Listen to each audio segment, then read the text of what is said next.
नहीं, ये इनकम्प्लीट है ना, और आगे काट के लिए आगे दिया हुआ है।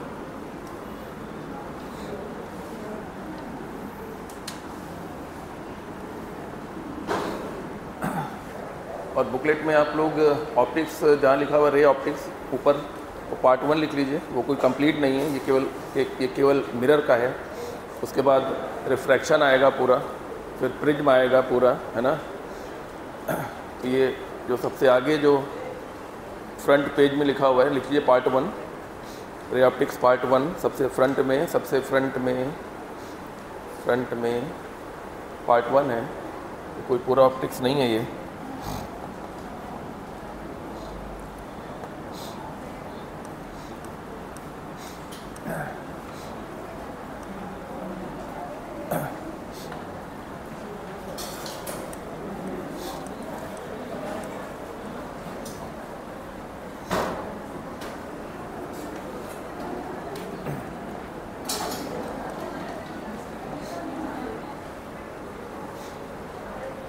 चलिए फिर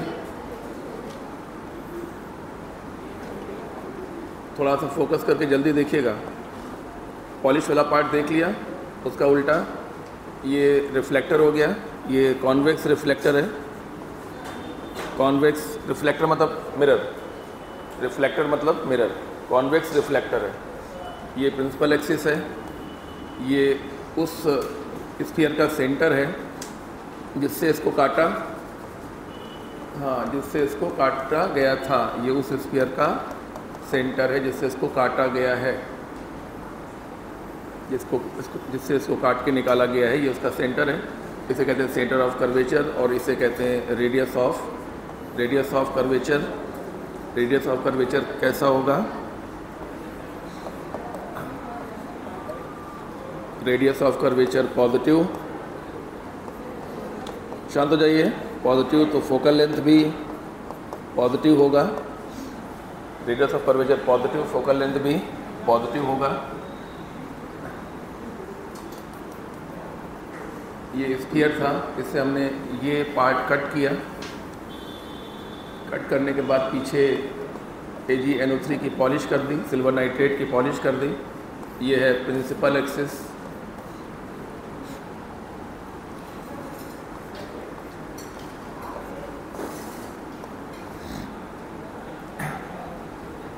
ये बोला जाएगा पोल, बिल्कुल एक्सिस जहाँ कट करेगा पोल बोलेंगे। तो ये रहा पोल, और ये रहा सेंटर ऑफ कर्वेचर, और ये हो गया रेडियस ऑफ कर्वेचर। ये एक कॉन्केव रिफ्लेक्टर है, कॉन्केव मिरर है। इसका जो रेडियस ऑफ कर्वेचर होगा वो नेगेटिव होगा। रेडियस ऑफ कर्वेचर नेगेटिव होगा तो फोकल लेंथ भी नेगेटिव होगा, ठीक है ना। जिस तरफ रेडियस ऑफ कर्वेचर होता है उसी तरफ फोकल लेंथ भी उसी तरफ होता है, ठीक है ना। वो आगे अभी डिस्कस किया जाएगा, देखते जाइए। तो सबसे पहले देखिए फोकस।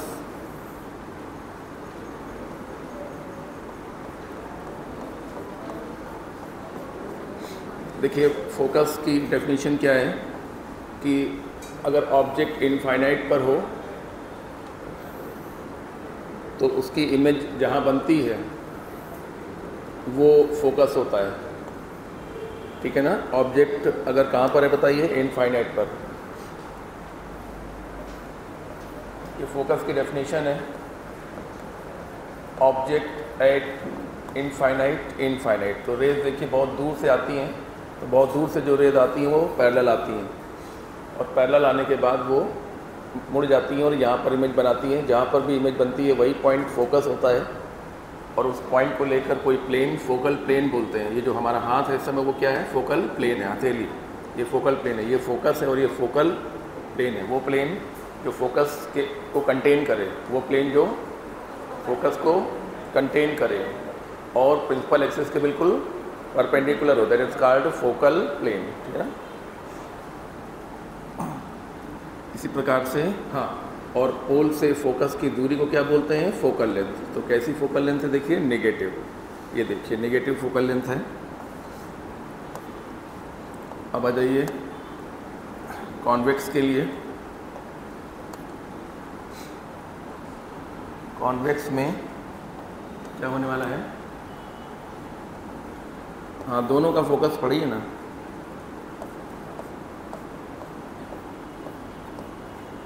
ये देखिए प्रिंसिपल एक्सिस है, ये देखिए ये पोल है, ये रिफ्लेक्टर है, इधर ये रिफ्लेक्टर है। तो ऑब्जेक्ट बहुत दूर है तो रेज आएंगी बिल्कुल पैरेलल, ठीक है ना। और ये है सेंटर ऑफ कर्वेचर,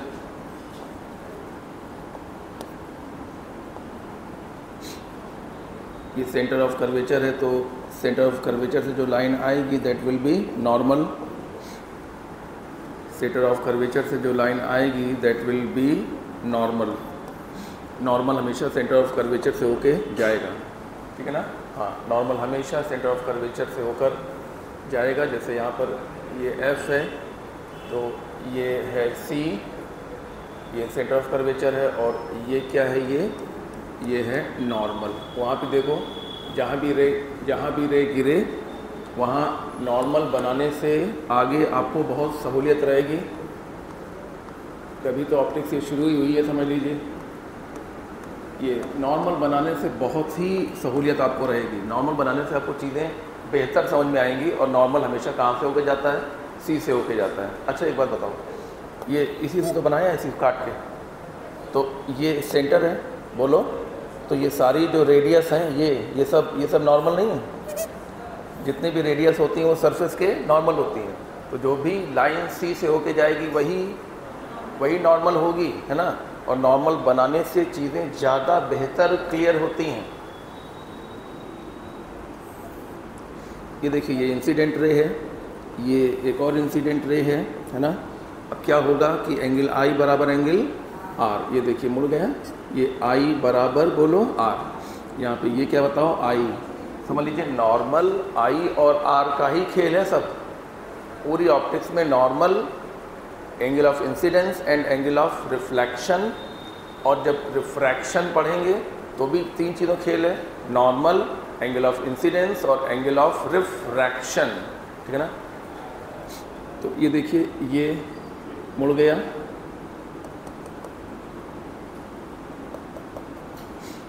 ये भी देखिए रे मुड़ गई। और इमेज रिफ्लेक्शन के बाद बनाते हैं, रिफ्लेक्शन से पहले नहीं, रिफ्लेक्शन पहले होने दीजिए।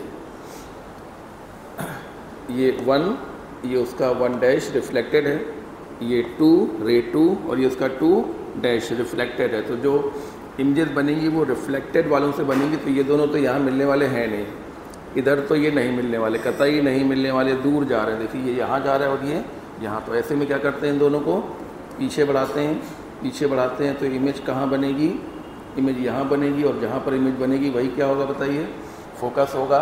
और पोल से फोकस की दूरी को क्या बोलेंगे, ये दूरी क्या बताइए, फोकल लेंथ होगी, फोकल लेंथ होगी, ठीक है ना।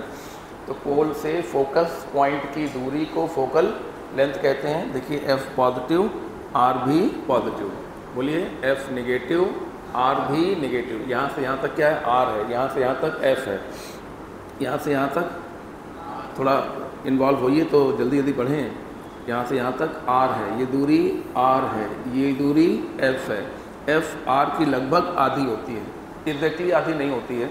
जैसे आप लोग ये पढ़ते रहे हैं कि F = क्या होता है, फार्मूला बताइए, R/2। ये एग्जैक्ट फार्मूला नहीं होता है, फार्मूला फोकस का कुछ और होता है, और ये स्पेशल फार्मूला स्पेशल केस के लिए होता है। हालांकि सवाल हम लोग इसी से लगाते हैं।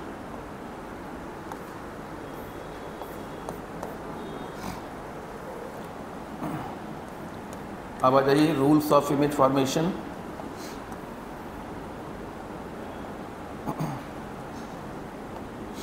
इमेज फॉर्मेशन के जो रूल्स हैं उन्हीं पर पूरी ऑप्टिक्स टिकी हुई है एक्चुअली, रिफ्लेक्शन की भी और रिफ्रैक्शन की भी।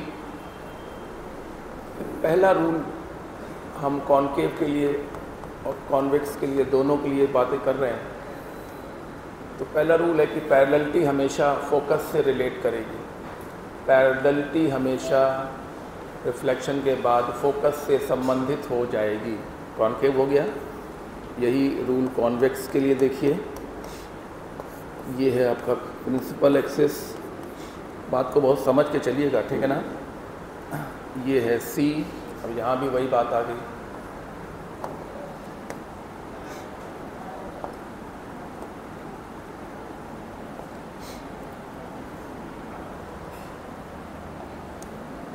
ऑप्टिक्स में थोड़ा यही है कि डायग्राम बहुत है। ये है प्रिंसिपल एक्सिस और ये एफ है, उसके डबल पे लगभग यहाँ पर ये क्या है बताइए, ये सी है और ये क्या है, ये जो बनने जा रहा है इसको आप देखते ही पहचान जाया करो कि ये क्या बनने जा रहा है, बताओ नॉर्मल। जो डॉटेड लाइन सी से होकर जा रही है वो क्या है, वो नॉर्मल है। और देखिए angle i is equal to angle r, ये अगर 10 डिग्री होगा तो ये भी 10 डिग्री होगा। सिंपल सी बात है, ठीक है ना। पैरेललिटी मतलब पैरेलल रेज हमेशा फोकस से रिलेट करेंगी, ये फोकस है, ठीक है ना। ऐसे ही इसके लिए देखिए, अब मान लीजिए कि ये सी है, तो ये क्या है, ये नॉर्मल है, हाँ ये नॉर्मल है, ठीक है ना। और ये एंगल ऑफ इंसिडेंस है, तो ये ऐसे चली जाएंगी। ये क्या बताओ, ये एंगल, ये आई, ये नॉर्मल है, ये इंसिडेंट रे है तो ये आई हो गया, ये रिफ्लेक्टेड रे है तो ये आर हो गया, है ना। और इसको हम ऐसे जा रहा है तो ये तो जाता ही रहेगा, तो इसको पीछे बढ़ाना पड़ेगा। तो यहाँ पे ये क्या होगा बताइए, फोकस। यानी कि पैरेलल रे हमेशा फोकस से रिलेट करेगी, चाहे रियली रिलेट करे चाहे वर्चुअली रिलेट करे। मैंने बोला पैरेलल रे हमेशा फोकस से संबंध बनाएगी, चाहे रियली में बनाए चाहे पीछे बढ़ाने पर बनाए संबंध, लेकिन ये पैरेलल रे फोकस से रिलेट करेगी रिफ्लेक्शन के बाद। और इसका उल्टा मेरे कहने का मतलब ये है, देखिए आप बात को समझिएगा, डायग्राम पे ज़्यादा ध्यान मत दीजिए, ठीक है ना। बात समझिए कि हम इस बात में क्या बता रहे हैं, क्योंकि डायग्राम जल्दी जल्दी बना रहे हैं तो वो उतने अच्छे डायग्राम नहीं बन पाएंगे।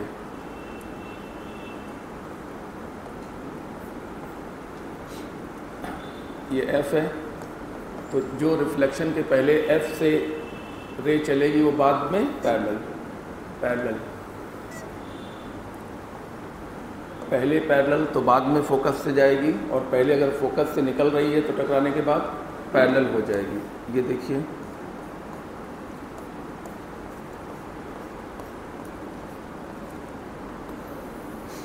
कॉन्वेक्स को ज़्यादा समझिएगा ज़रा ठीक से।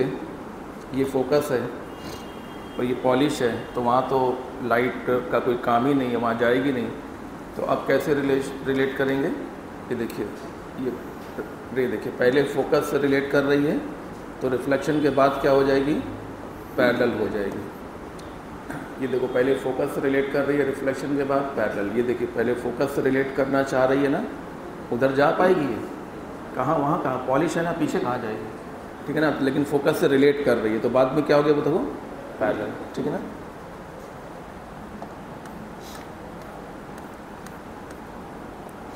यानी कि पहले पैरेलल तो बाद में फोकस, और पहले फोकस तो बाद में पैरेलल। हम रे की बात कर रहे हैं, ठीक है ना।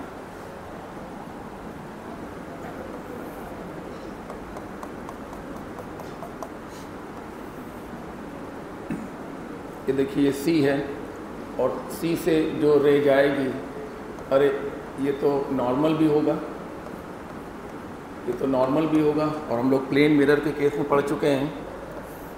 ये प्लेन मिरर है और जो रे, और ये नॉर्मल है, देखिए ये देखिए ये नॉर्मल है, और जो रे नॉर्मल के सीध में जाएगी वो अपने ही रास्ते पर वापस लौट आएगी, क्योंकि I बराबर 0, R बराबर 0 का डायग्राम है। ये डायग्राम क्या प्रदर्शित कर रहा है, ये I बराबर 0, I कहाँ दिख ही रहा है बताओ, ये नॉर्मल है, ये इंसिडेंट रे है और ये रिफ्लेक्टेड रे है, तो I कहाँ है, नहीं है ना। तो I बराबर 0 तो एंगल R बराबर 0।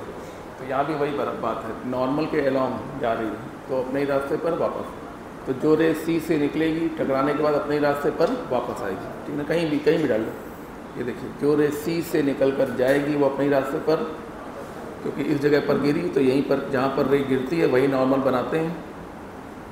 अब भाई रे यहाँ गिर रही है, नॉर्मल तुम अगर यहाँ बना रहे हो तो क्या ही फ़ायदा होगा, नॉर्मल कहाँ बनाते हैं, नहीं, नॉर्मल तो हर जगह पर होता है, लेकिन बनाते कहाँ हैं?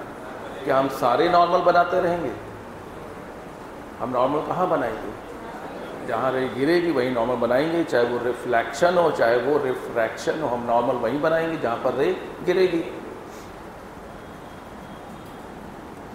तो कह रहे हैं सामने वाली रे का क्या होगा? अच्छा ठीक है, यहाँ गिरा दो, यहाँ गिराओगे, पी पे पोल पे गिरा दो, ठीक है, पी पे तो है, तो ये भी नॉर्मल ना। सी से जो भी लाइन जा रही है वो क्या है? नॉर्मल है। तो नॉर्मल के अलॉन्ग जाएगी तो नॉर्मल के अलॉन्ग ही वापस आएगी। तो ये मतलब सी रिपीट करेगा, सी जो होगा वो उसी रास्ते पे रिवर्स करेगा, ठीक है।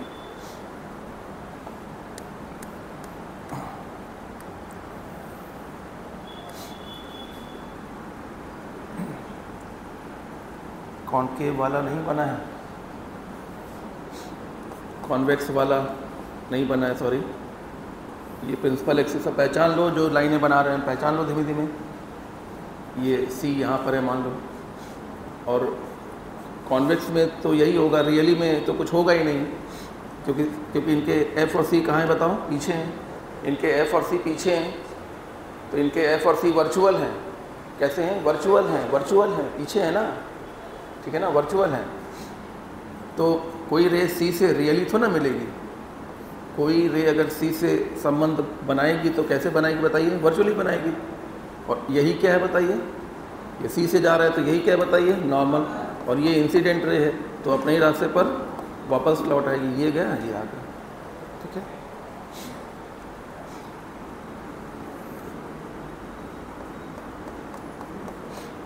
मिरर अपने मन में सोच लिया करो भाई, कौन सा है? कॉनकेव है। कैसे मालूम? ये पॉलिश है, ये रिफ्लेक्टर है। रिफ्लेक्टर देखा जाता है, पॉलिश देख ली, उसका उल्टी जगह, उल्टे पार्ट में रिफ्लेक्टर है, उल्टी साइड में। और रिफ्लेक्टर अगर धंसा हुआ है तो कॉनकेव है, और रिफ्लेक्टर अगर उभरा हुआ है तो वो कॉन्वेक्स है। अच्छा, जो रे पोल पर गिरेगी, इसमें कुछ जो रे पोल पर गिरेगी, अच्छा ये क्या है बताइए? नॉर्मल है, क्योंकि यहाँ पे क्या होगा? सी है ना।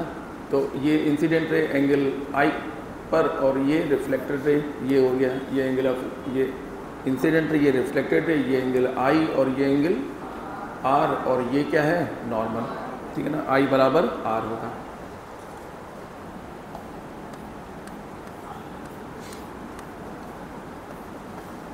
यानी कि जो रे पोल पर गिरेगी, ऊपर से गिरेगी तो नीचे निकल जाएगी, नीचे से जाएगी तो ऊपर निकल जाएगी। ये कॉन्वेक्स है, ये इसका पोल है। तो जो रे यहाँ गिरेगी, नॉर्मल बनाइए, नॉर्मल प्रिंसिपल एक्सिस पे कहीं पर सी होगा ना, वहीं से पास कराइए। ये क्या है बताइए? नॉर्मल।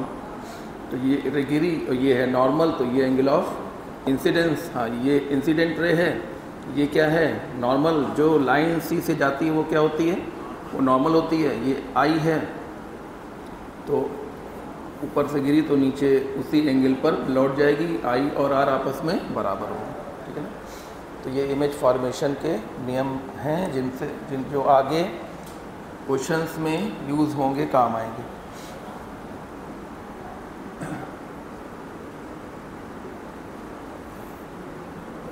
अगर किसी मिरर के सामने वेरी नियर,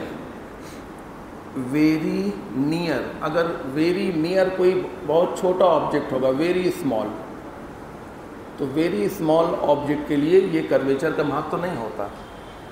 कर्वेचर का महत्व तो किसके लिए होता है? बड़े ऑब्जेक्ट हैं, इतना बड़ा कोई बॉक्स है, ये पेन है ना। लेकिन इतना छोटा ऑब्जेक्ट जो होगा वो, उसके लिए मिरर लगभग कैसा होगा? प्लेन मिरर ही होगा, क्योंकि किसी भी कर्व्ड मिरर का छोटा सा पार्ट, किसी भी कर्व्ड मिरर के छोटे से पार्ट को आप निकाल लीजिए तो क्या हो, कैसा रहेगा बताओ? Plane mirror. नहीं, किसी भी कर्व्ड मिरर के छोटे से टुकड़े को आप एग्जामिन करिए तो लगभग सीधा ही होगा, क्योंकि कर्वेचर तो पूरा देखने पे कर्वेचर नज़र आता है। इतना सा देखोगे तो कैसा नज़र आएगा? सीधा नज़र आएगा। यानी कि इसके लिए ये प्लेन मिरर की तरह बिहेव करेगा, और इसलिए प्लेन मिरर की ही जैसी इमेज बनेगी। तो इमेज कैसी होगी? बिहाइंड द मिरर होगी। कैसी होगी? प्लेन मिरर कैसी इमेज बनाता है? बिहाइंड बनाता है, वर्चुअल होता है, इरेक्ट होता है, सेम साइज होता है। वर्चुअल होता है, इरेक्ट होता है, सेम साइज होता है। मतलब पॉइंट की बात क्या है कि ऑब्जेक्ट वेरी स्मॉल होना चाहिए और वेरी नियर होना चाहिए। Very small and very near अगर है ऑब्जेक्ट का नेचर, तो मिरर उसके लिए, कर्व्ड मिरर उसके लिए प्लेन मिरर की तरह बिहेव करता है, और इसलिए प्लेन मिरर की जैसी इमेज बनती है। मतलब पहले बात तो बिहाइंड बनेगी, दूसरी बात वर्चुअल होगी, इरेक्ट होगी और सेम साइज होगी। m = +1 होगा, ठीक है। चाहे वो कैसा भी हो, चाहे मान लीजिए कि वो कॉनकेव है, कोई बात नहीं, कॉनकेव हो गया, इसके सामने वेरी स्मॉल वेरी नियर, तो ये जो पार्ट होगा ये इसके लिए क्या बन जाएगा, प्लेन मिरर बन जाएगा। तो इमेज कहाँ बनेगी, बिहाइंड बनेगी। हाँ, जैसे ये वैसे ये दोनों एक ही बात है, ठीक है ना। और मिरर इसके लिए प्लेन मिरर की तरह बिहेव करेगा, यानी कि इमेज बनेगी बिहाइंड। और बताओ, बिहाइंड, वर्चुअल, इरेक्ट। बिहाइंड का मतलब ही है virtual, erect, same size. m = +1।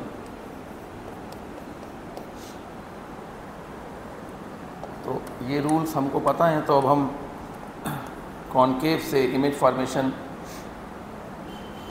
जितने प्रकार का हो सकता है वो सारा जल्दी जल्दी डिस्कस करेंगे।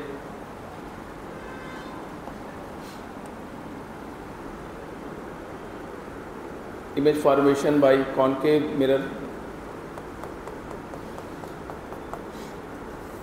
बुकलेट में देखते जाइएगा। ऑब्जेक्ट इनफाइनाइट पर है, मतलब वेरी फार। इनफाइनाइट का मतलब है वेरी फार, रेज पैरेलल आएंगी।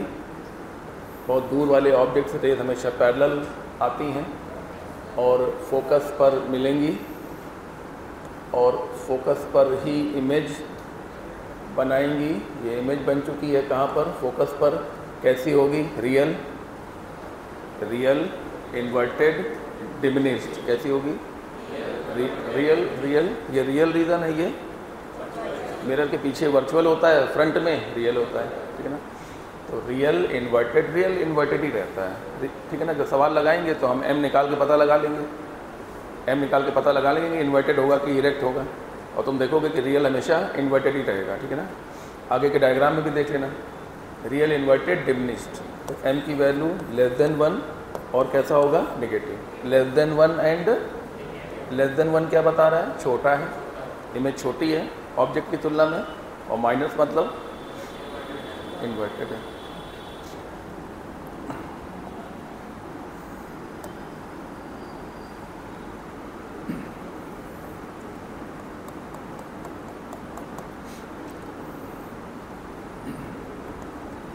ये फोकस है, इसके लगभग दुगनी दूरी पर सेंटर ऑफ कर्वेचर है, और ऑब्जेक्ट कहीं पास में आ गया। ऑब्जेक्ट इनफाइनाइट और सी के बीच में है। एक रे पैरेलल डाल दो, फोकस से पास करा दो। एक रे पैरेलल डाल के फोकस से पास करा दो। एक रे पोल पर गिरा दो, तो उतने ही एंगल पर, जितने एंगल पर आएगी उतने ही एंगल पर चली जाएगी। ये रिफ्लेक्ट हो गई। तो ये दोनों रिफ्लेक्टेड रे हैं तुम्हारे सामने, और इमेज वहीं बनती है जहाँ रिफ्लेक्टेड रे कट करती हैं। तो ये रिफ्लेक्टेड रे है और एक ये रिफ्लेक्टेड यहाँ कट कर रही है, तो ये इमेज बन गई। इमेज बनेगी C और F के बीच में। C और F के बीच में इमेज बनेगी। कैसी होगी, real, inverted, diminished. Real, inverted, diminished. m <1 होगा और नेगेटिव होगा।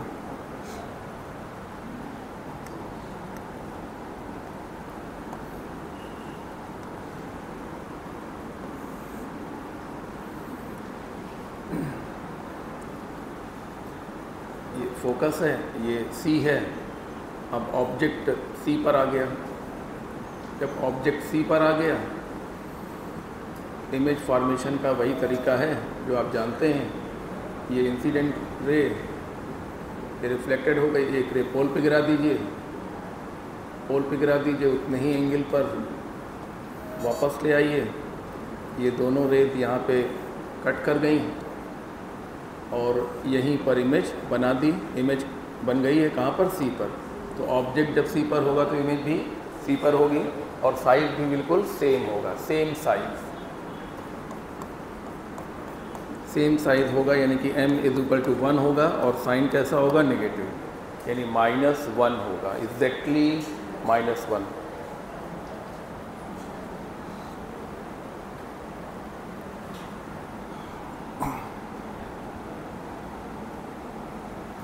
अब हम ऑब्जेक्ट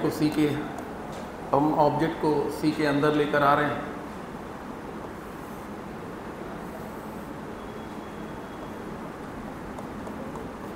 कॉनकेव मिरर लगभग हर प्रकार की इमेज फॉर्मेशन कर लेता है। ये देखिए, ये सी है और ऑब्जेक्ट सी के अंदर आ गया है। ऑब्जेक्ट सी के अंदर आ गया, एक रे पैरेलल रे जो जाएगी वो फोकस से निकल जाएगी और जो रे पोल पर गिरेगी ऊपर से गिरेगी वो नीचे इतने ही एंगल पर नीचे निकल जाएगी। और ये दोनों रेज रिफ्लेक्टेड रेज देखिए यहाँ कट करेंगी, यहाँ पे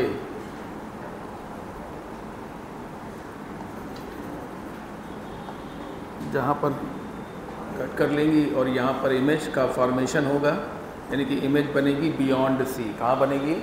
बियॉन्ड सी बनेगी, सी के बाहर बनेगी, ठीक है ना? सी के बाहर बनेगी, रियल होगी, इन्वर्टेड होगी, इनलार्ज्ड होगी। रियल इन्वर्टेड इनलार्ज यानी कि m की वैल्यू 1 से ज़्यादा होगी और साइन कैसा होगा? नेगेटिव, जैसे -5, जैसे -2, जैसे -2.5। m का मान मैं एग्जांपल दे रहा हूँ, -5 मतलब इन्वर्टेड और 5 गुनी बड़ी, इनलार्ज, ठीक है ना? और अब हम ऑब्जेक्ट को फोकस पर लेकर आएंगे।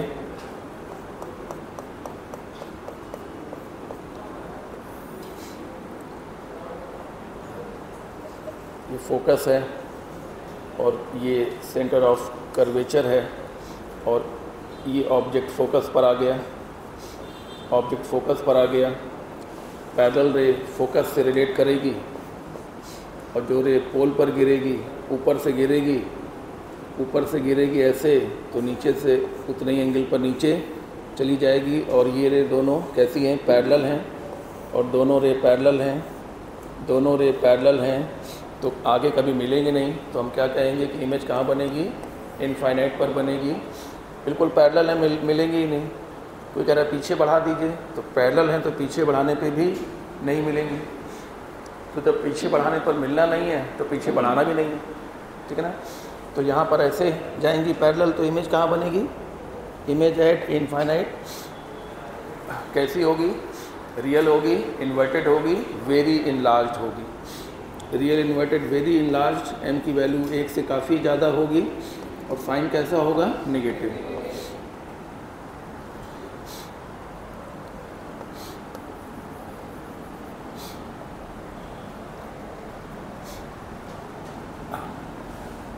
और अब हम ऑब्जेक्ट को फोकस के अंदर लेकर आ रहे हैं। ये पोल है, ये फोकस है, ये उसके डबल पे सेंटर ऑफ कर्वेचर है और ऑब्जेक्ट को हम फोकस के अंदर लेकर आ गए हैं, यानी कि ऑब्जेक्ट फोकस के अंदर आ गया है। तो इसलिए हाँ, एक रे पैरेलल जो कि फोकस से होकर जाएगी रिफ्लेक्शन के बाद, ये देखिए, और जो रे यहाँ गिरेगी ये देखिए वो उतने ही एंगल पर इधर आ जाएगी, I = R।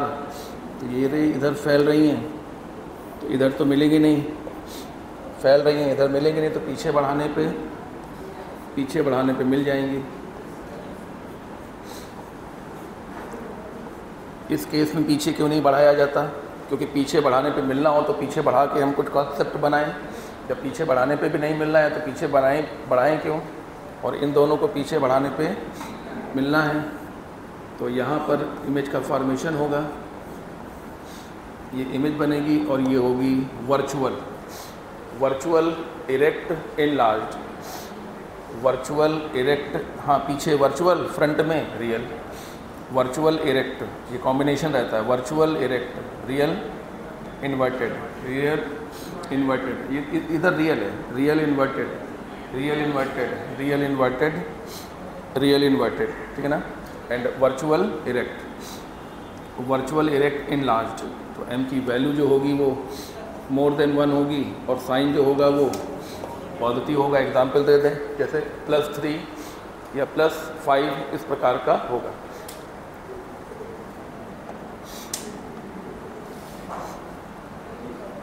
तो यहाँ से हम लोग ये सीखते हैं कि रियल ऑब्जेक्ट, हाँ इस डायग्राम से सीखते हैं रियल ऑब्जेक्ट और रियल इमेज के बीच की मिनिमम दूरी 0, रियल ऑब्जेक्ट रियल इमेज के बीच की मिनिमम दूरी 0।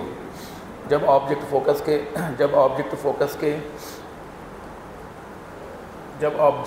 के अंदर आ जाएगा, जब ऑब्जेक्ट फोकस के अंदर आ जाएगा तो उसकी इमेज पीछे बनेगी, वर्चुअल इरेक्ट इनलार्ज्ड होगी, m का मान 1 से बड़ा और कैसा होगा, पॉजिटिव।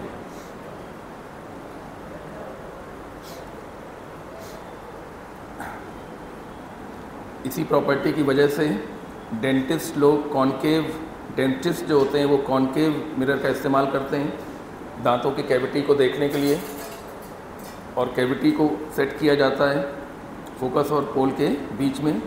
जब फोकस और पोल के बीच में कैविटी को सेट कर देते हैं तो कैविटी की इमेज बन जाती है बड़ी और साफ साफ डेंटिस्ट को दिखाई पड़ती है।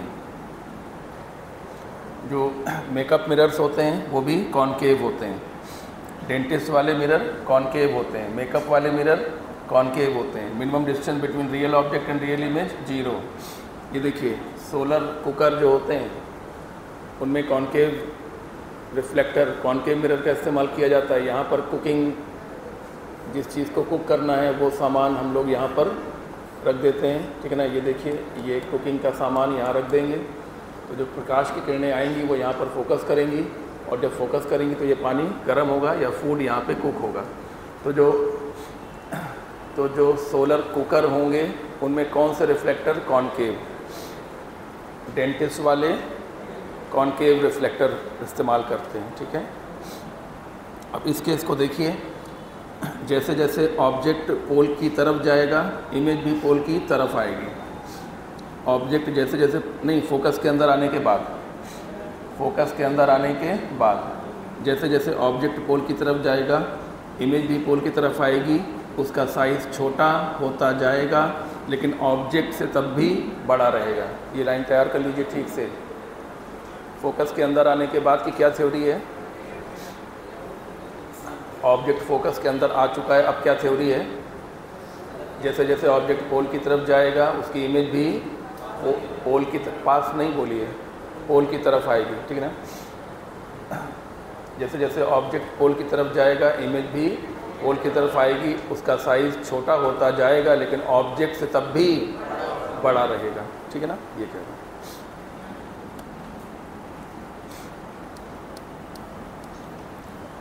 Solar cooker, concave mirror, dentist, concave mirror, minimum distance between real object and real image 0।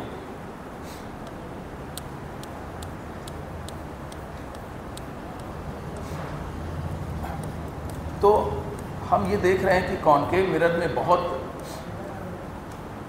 प्रकार की इमेज बनाने की क्षमताएं हैं। वो बना सकता है रियल इमेज वेरी डिमिनिश्ड, जरा कुछ बताते जाइए।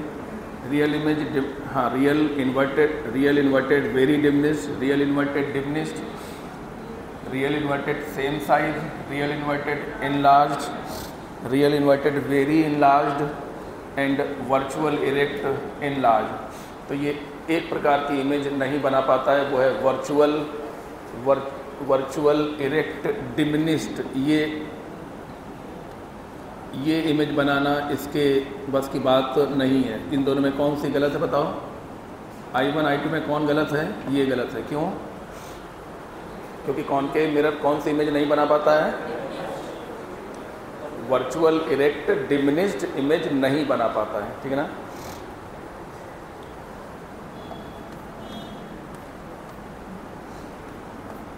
कौन कौन सी इमेज बना लेता है बोलो?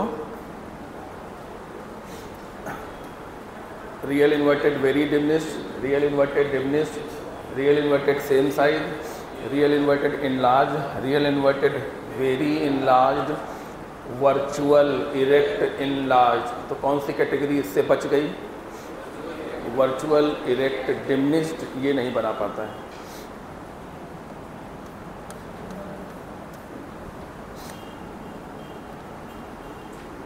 अब आ जाइए कॉन्वेक्स पर।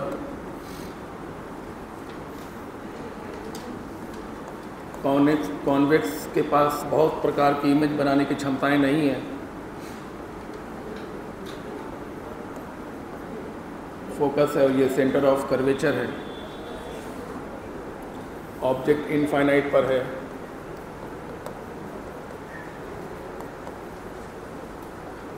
रेस पैरेलल आएंगी। ये पोल है,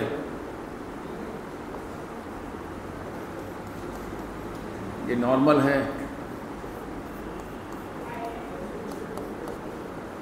जब जरा भी आपको लगे रिफ्लेक्शन कराने में अगर आपको हिचकिचाहट हो रही है तो तुरंत नॉर्मल ड्रॉ कर दीजिएगा।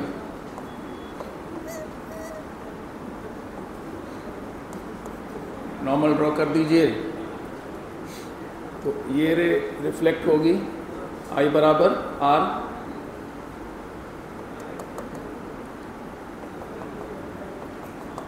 ये रे भी रिफ्लेक्ट होगी I बराबर R, ठीक है ना।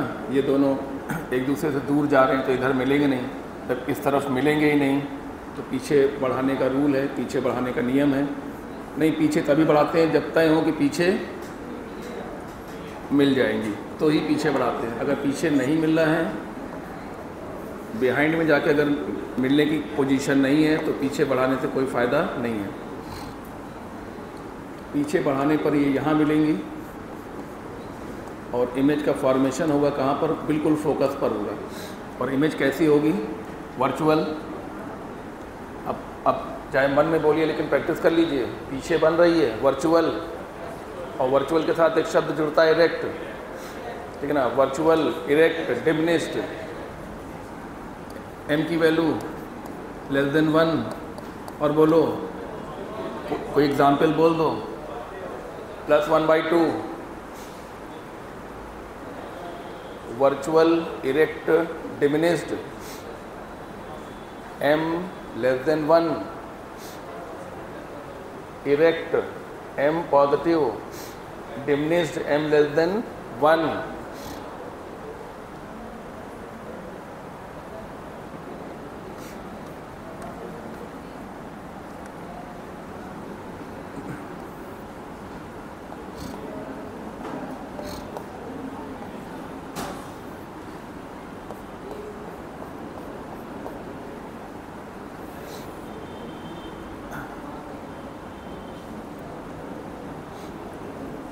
ये फोकस है, इसके डबल पे लगभग सेंटर ऑफ कर्वेचर है। ये पोल है और ऑब्जेक्ट अब कहीं पास में है, फाइनाइट दूरी पर है। ये ऑब्जेक्ट है तो जो रे पैरेलल जाएगी, ये देखिए ये नॉर्मल है, ये नॉर्मल बना दिया तो रे यहाँ से रिफ्लेक्ट हो जाएगी। एंगल I बराबर एंगल R। एक पोल पर गिरा दीजिए, नहीं कहीं भी गिरा सकते हैं, 2 रे गिरा दीजिए बस, कहीं भी बस नॉर्मल बना के I बराबर R के रूल को फॉलो करिए। I बराबर R, यहाँ पर एंगल दिख रहा है, अगर नॉर्मल दिख रहा होगा तो एंगल भी दिख रहा होगा। I बराबर R,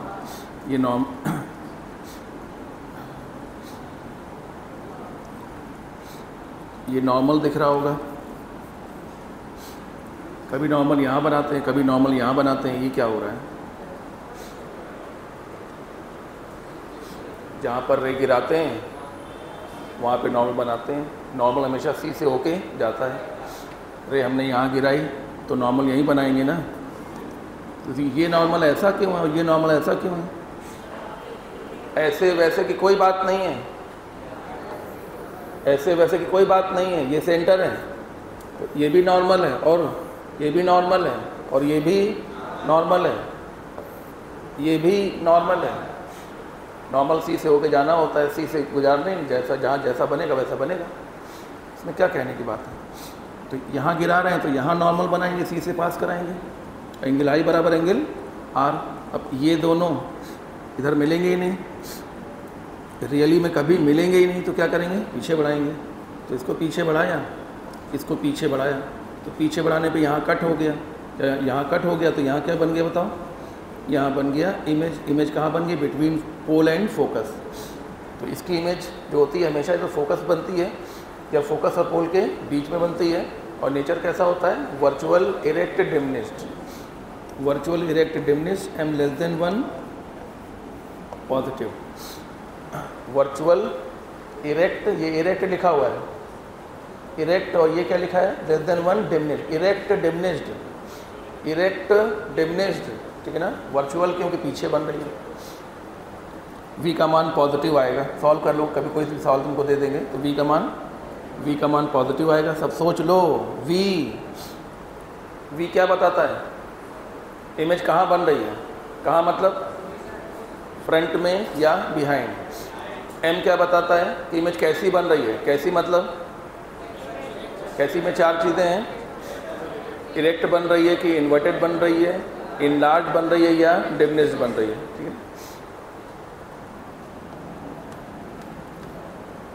कहाँ बन रही है के लिए v निकालो, कैसी बन रही है m निकालो, सब पता चल जाएगा। कोई भी सवाल में दिक्कत नहीं होगी, कोई भी कुछ भी दिक्कत नहीं होगी।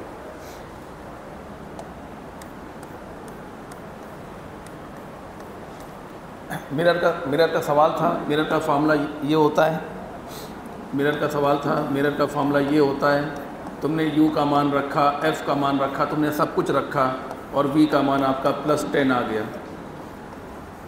मान लो हमने ये आपको एक एग्जाम्पल दिया, ये मान लो v का मान कैसा आ गया बताइए, +10 आ गया। लेट माना कि v का मान +10 आ गया, तो इमेज कहाँ बन रही है, पीछे +10। अरे ये पोल से ये माइनस है और ये प्लस है। इंसिडेंट रे के अपोजिट दूरी, सभी दूरियां पोल से नापी जाएंगी और इंसिडेंट रे के अपोजिट वाली दूरियां नेगेटिव और इंसिडेंट रे की डायरेक्शन वाली दूरियां पॉजिटिव। तो v का मान +10 आ गया, मतलब इमेज बन रही है पीछे। पीछे मतलब कैसी है, वर्चुअल।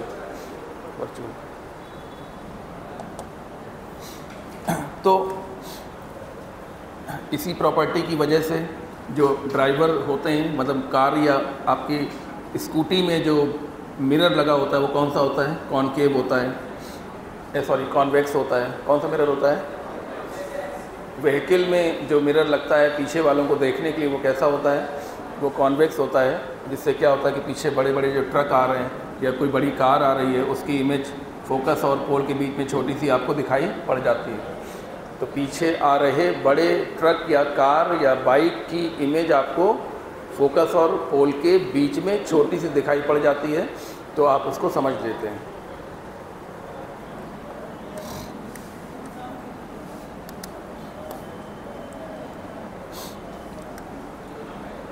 एक यार बात यहाँ पे और भी है कि कॉन्वेक्स मिरर जो है वो रियल, फोकस करिए थोड़ा सा, कॉन्वेक्स मिरर रियल इमेज बना सकता है। अभी तक तो नहीं लग रहा,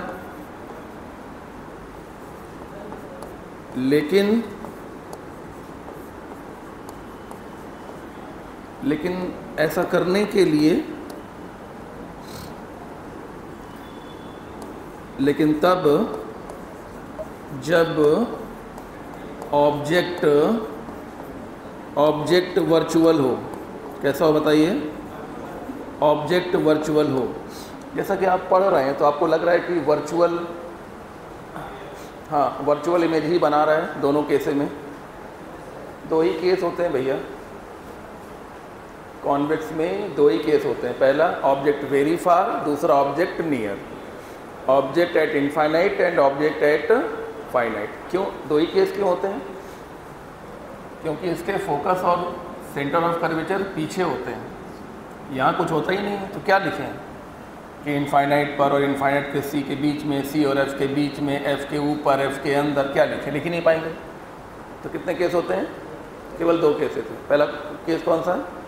ऑब्जेक्ट एट वेरी फार, दूसरा object at finite distance. Object infinite पर है, ऑब्जेक्ट फाइनाइट पे है। अच्छा, तो इस पढ़ाई से ये लगता है कि कॉन्वेक्स मिरर केवल वर्चुअल इरेक्ट डिमिनिश इमेज ही बनाता है। उसके लिए आपको ये हल्का सा पॉइंट दिया गया है, ठीक है ना, कि कॉन्वेक्स मिरर रियल इमेज भी बना सकता है, लेकिन उसके लिए ऑब्जेक्ट वर्चुअल होना चाहिए। ऑब्जेक्ट वर्चुअल होना चाहिए का क्या मतलब है? इसका मतलब ये है कि ये एक कॉन्वेक्स मिरर है, प्रिंसिपल एक्सिस है, ये इसका फोकस है, ये इसका सेंटर ऑफ कर्वेचर है, ये एक नॉर्मल है, ये एक और नॉर्मल है,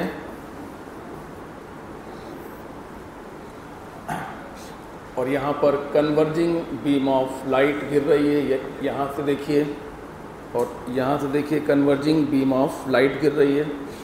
तो जब कन्वर्जिंग बीम ऑफ लाइट गिरती है तो जहाँ बिना मिरर के जहाँ मिलती है वहाँ पर क्या माना जाता है? वर्चुअल ऑब्जेक्ट माना जाता है, कन्वर्जिंग बीम ऑफ लाइट। तो ये देखिए आई है, तो ये देखिए आर हो गया, और यहाँ पर ये आई है तो ये आर हो गया, और रेज रियली में मिलकर रियल इमेज का फॉर्मेशन करेंगी। तो हमने बोला कि कॉन्वेक्स मिरर रियल इमेज भी बना सकता है, लेकिन उसके लिए ऑब्जेक्ट वर्चुअल होना चाहिए।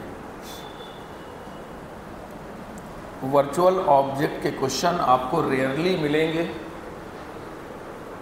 यानी कि अगर हम 50 क्वेश्चंस पढ़ते चले जाएं तो भी शायद एक क्वेश्चन ना मिले। वर्चुअल ऑब्जेक्ट के क्वेश्चन बुक्स में या PYQs में हैं, लेकिन कम ही मिलेंगे। वर्चुअल ऑब्जेक्ट के क्वेश्चन में आपको U जो है, U ये पोल है, और ये क्या है बताओ? ये U है। U हमेशा पॉजिटिव रखना है, क्योंकि U पॉजिटिव है, पर और कोई नियम नहीं है, U पॉजिटिव रखना है। वर्चुअल ऑब्जेक्ट के क्वेश्चन में पहली ही लाइन में लिखा होगा a converging beam of light. क्या लिखा होगा? अ कन्वर्जिंग, ऐसे आ रही होगी, a converging beam of light. समझ जाना कि सवाल किसका है? वर्चुअल ऑब्जेक्ट का है। U का मान पॉजिटिव रखना है, बाकी फार्मूले फंडे सब वैसे ही हैं जैसे आपको बताया गया।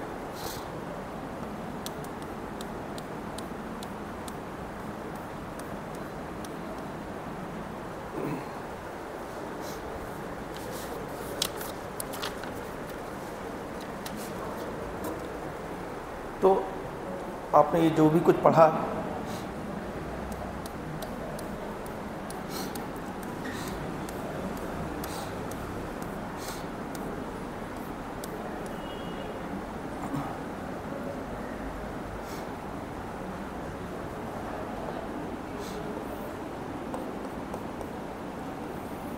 ये प्लेन मिरर है, इसमें अगर ये ऑब्जेक्ट है तो ये क्या बनती है? इमेज बनती है, बिल्कुल सेम साइज़ की बनती है। सेम साइज़, जितना बड़ा ऑब्जेक्ट उतनी ही बड़ी इमेज, बिल्कुल सेम साइज़ होता है। और इमेज कैसी है? वर्चुअल है, पीछे बन रही है ना, पॉलिश के पीछे बन रही है ना, तो वर्चुअल है। तो हम कह रहे हैं कि एक रियल ऑब्जेक्ट के लिए अगर इमेज वर्चुअल है, यहाँ से शुरुआत करो, अगर इमेज वर्चुअल है तो मिरर कौन सा हो सकता है? कॉनकेव भी हो सकता है, कॉन्वेक्स भी हो सकता है, और प्लेन भी हो सकता है। ये थ्योरी सुन लीजिए, जो पढ़ा उसका ये कंक्लूज़न है कि अगर इमेज रियल है, सॉरी, अगर इमेज वर्चुअल है तो मिरर कौन सा हो सकता है।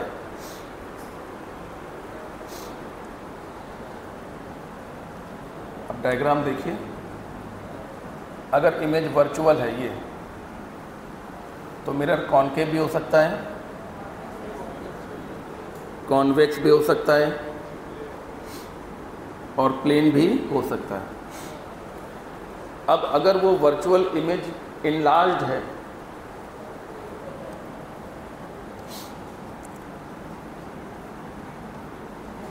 अगर वो वर्चुअल इमेज इनलार्ज्ड है तो मिरर कॉनकेव ही होगा। अगर वो वर्चुअल इमेज डिमिनिश्ड है तो मिरर कॉन्वेक्स ही होगा।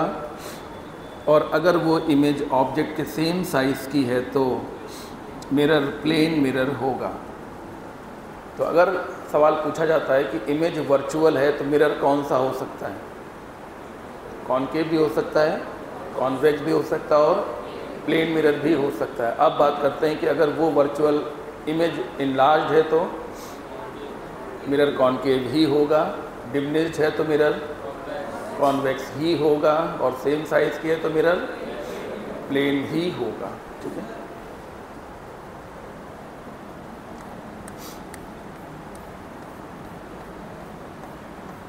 अब आ जाइए, अगर इमेज रियल है तो मिरर कॉनकेव ही होगा।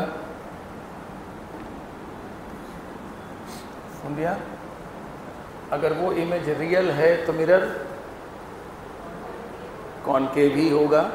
हाँ, रियल ऑब्जेक्ट के लिए, रियल ऑब्जेक्ट के लिए बात कर रहा हूँ। वर्चुअल ऑब्जेक्ट 100 सवालों में एक सवाल मिलता है तो उसकी बात क्यों करेंगे बार बार हम जब भी बात करेंगे तो रियल ऑब्जेक्ट के लिए आगे बात करेंगे। अगर हमें कभी वर्चुअल ऑब्जेक्ट की बात करनी होगी कभी पूरे के पूरे ऑप्टिक्स पढ़ते वक्त, तो हम कहेंगे कि अब हम 2 मिनट के लिए बात कर रहे हैं वर्चुअल ऑब्जेक्ट की। अदरवाइज़ हम जब भी आपसे कुछ बोलेंगे तो हम रियल ऑब्जेक्ट मानकर ही बोलेंगे। जैसे ये रियल ऑब्जेक्ट, ये देखिए रियल ऑब्जेक्ट, सब ऑब्जेक्ट रियल, रियल ऑब्जेक्ट। तो अगर इमेज रियल है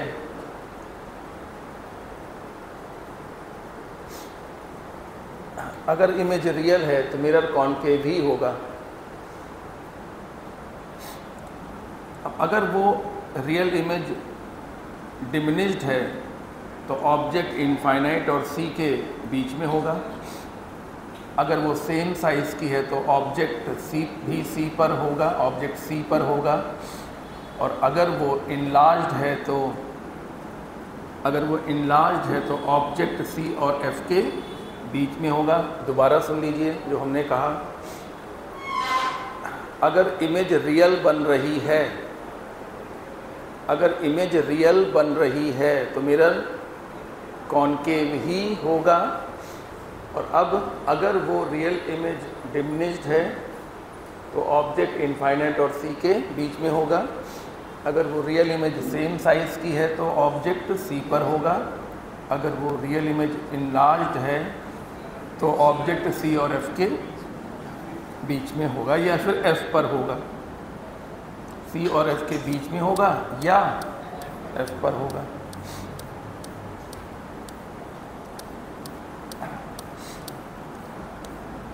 अब आ जाइए, जो फार्मूले आप यूज़ करेंगे उनके बारे में बात कर लेते हैं, क्योंकि न्यूमेरिकल लगाने के लिए तो फार्मूले ही चाहिए हमको।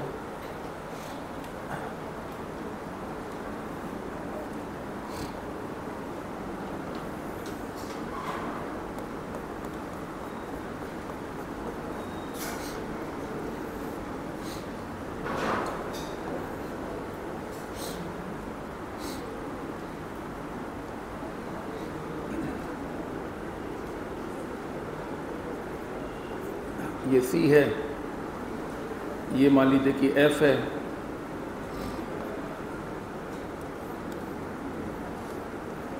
ये नॉर्मल है,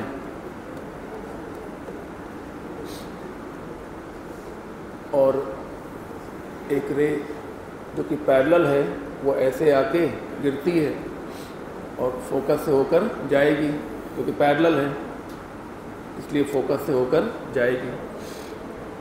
ये नॉर्मल है इसलिए ये एंगल ऑफ इंसिडेंस होगा और ये एंगल ऑफ रिफ्लेक्शन जो कि इसके बराबर होगा।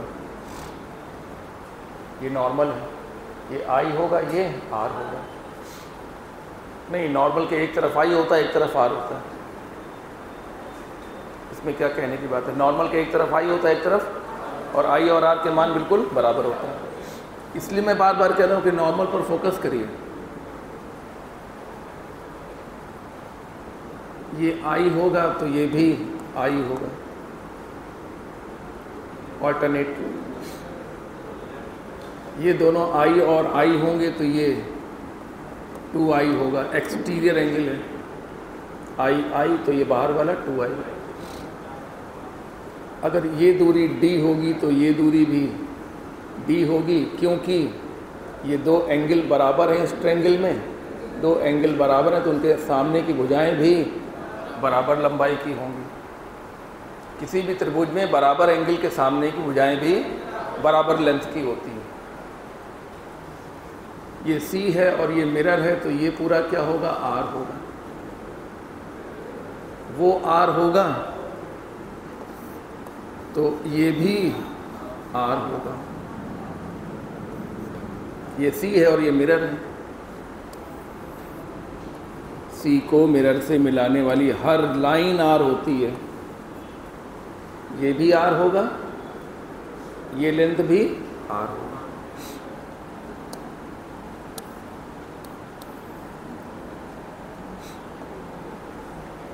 तो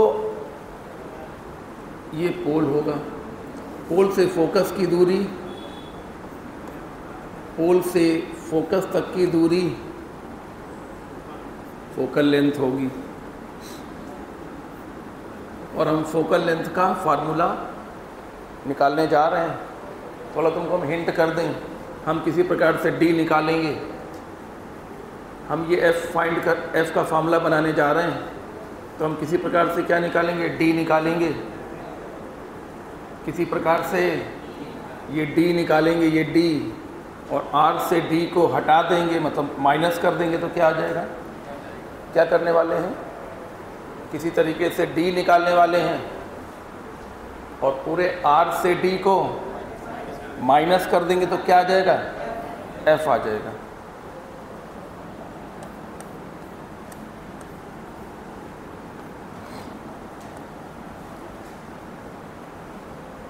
इसके लिए हमें थोड़े से इम्प्रोवाइजेशन करना पड़ेगा।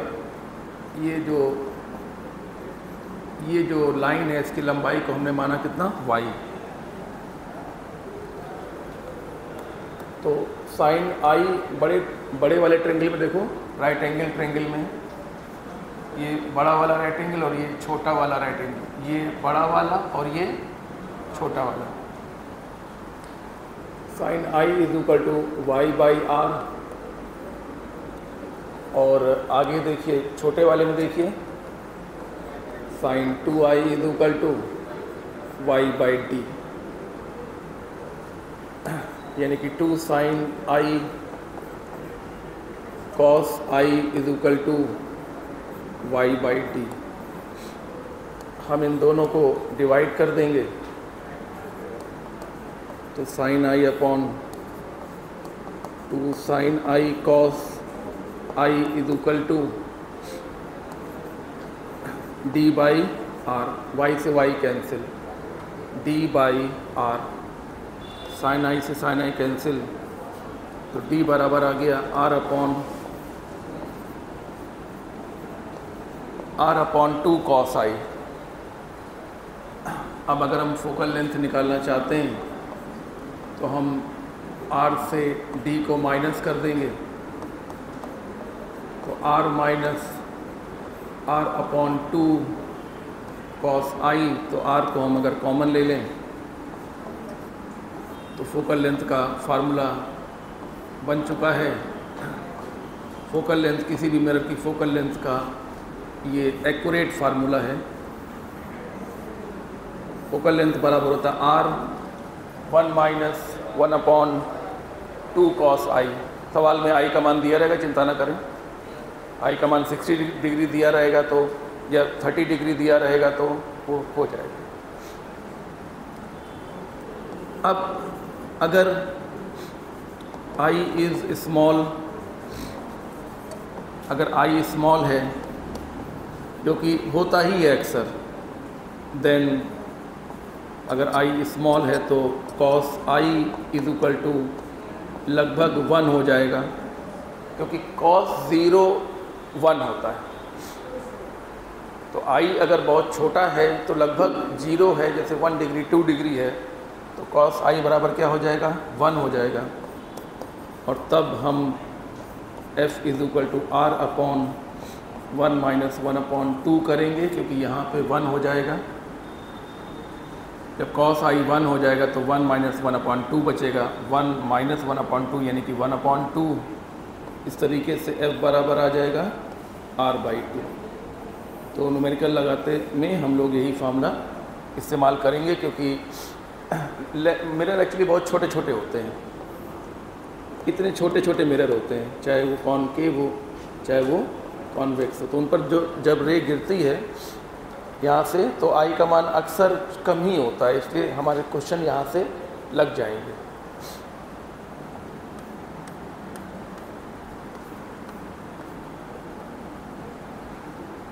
तो ये पहला फार्मूला हो गया। दूसरा फार्मूला, लेंस की पावर निकालनी है तो -1 upon F.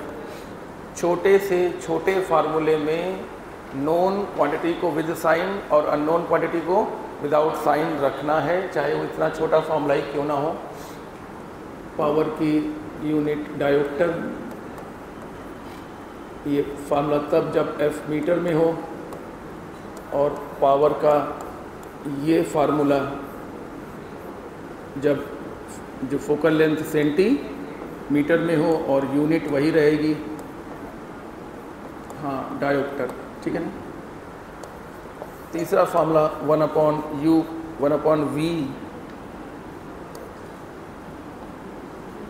1 upon v plus 1 upon u is equal to 1 upon f. चौथे फार्मूले ट्रांसवर्स मैग्निफिकेशन के,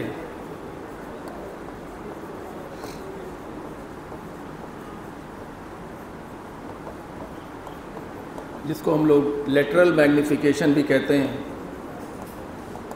जिसको हम लोग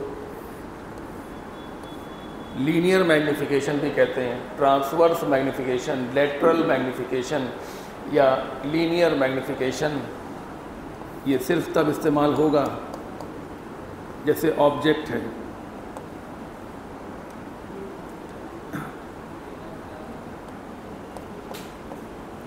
ये मैग्निफिकेशन तब इस्तेमाल होगा जैसे ऑब्जेक्ट है।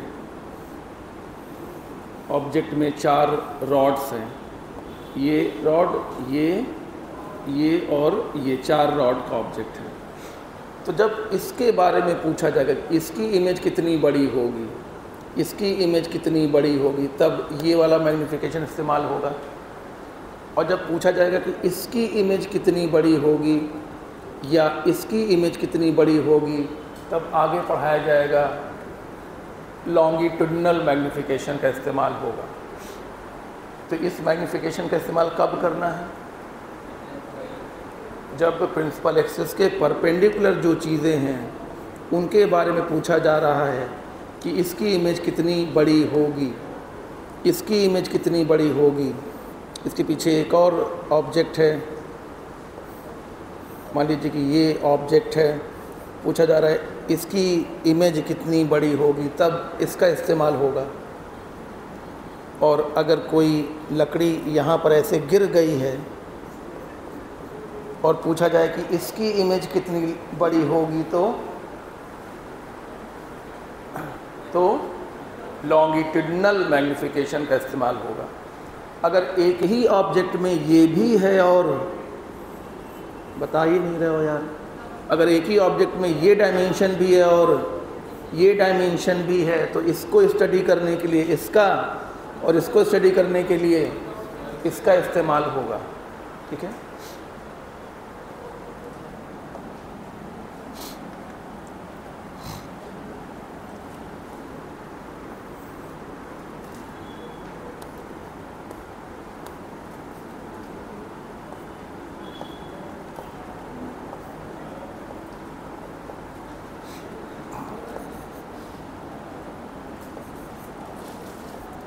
ये U है, ये इसकी इमेज मान लो, ये इमेज है, ये ऑब्जेक्ट है, ये V है और ये फोकल लेंथ है। तो ट्रांसवर्स मैग्नीफिकेशन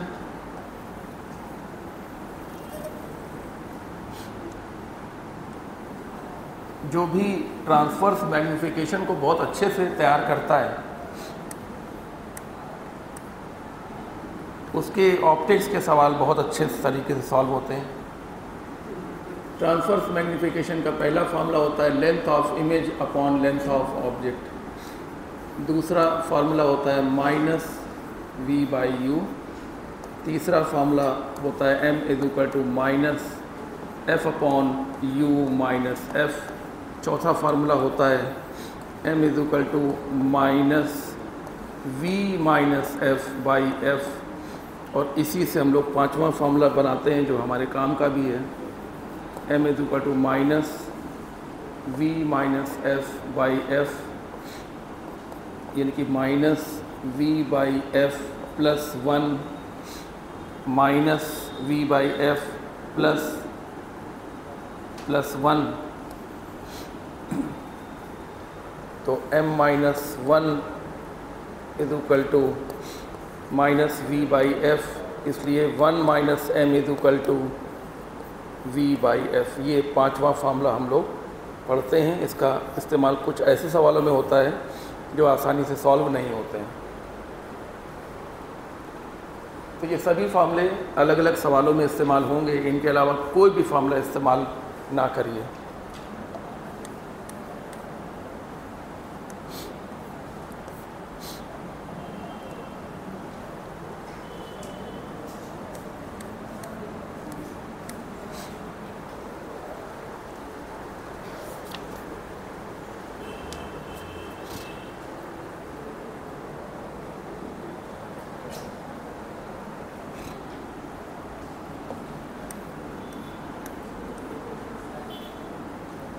बहुत अच्छे से फार्मूले तैयार कर लीजिए, खासकर magnification length of image upon length of object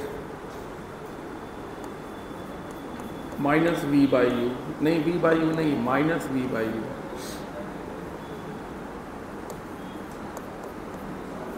minus F upon U minus F।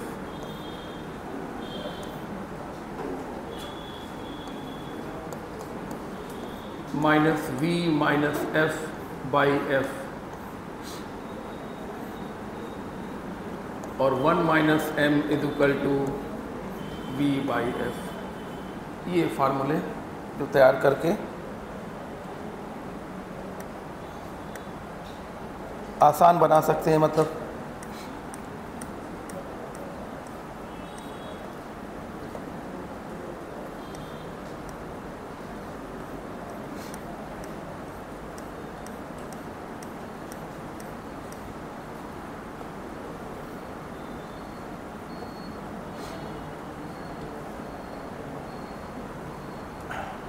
For a mirror focal length 20 है, for real object form 5 times larger virtual image.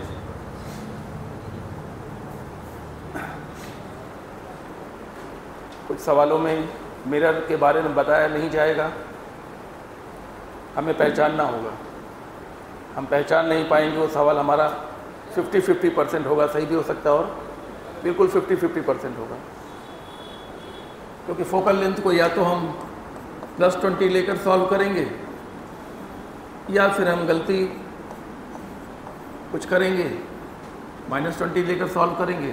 तो सवाल के सही या गलत होने के चांस बिल्कुल 50-50 होंगे, क्योंकि फोकल लेंथ के दो ही साइन होते हैं, या तो पॉजिटिव या तो नेगेटिव, और कोई साइन होता ही नहीं है। तो गलत होने और या सही होने के चांस कितने हो गए? 50-50% हो गए।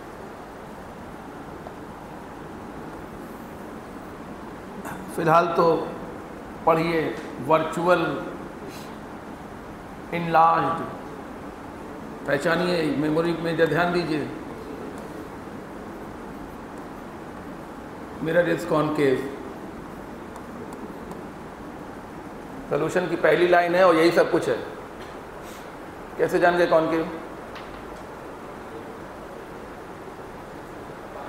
वर्चुअल इनलार्ज्ड, ध्यान करो,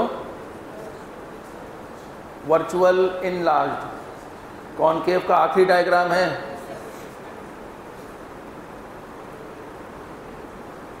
कॉन्वेक्स के बारे में कुछ बोलो। Virtual image, virtual erect diminished. Concave के बारे में वर्चुअल इमेज बोलो। वर्चुअल इरेक्ट इनलार्ज, वो 5 गुनी बड़ी दिख रही है ना।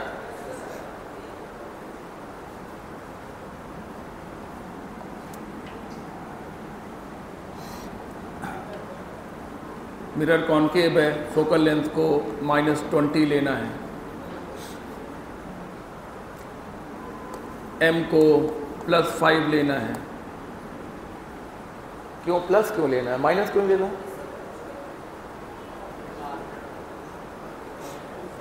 मिरर कॉनकेव ले लिया तुमने और वर्चुअल इरेक्ट होता है। उतने सारे डायग्राम बनवाए, टाइम उतना ख़राब किया,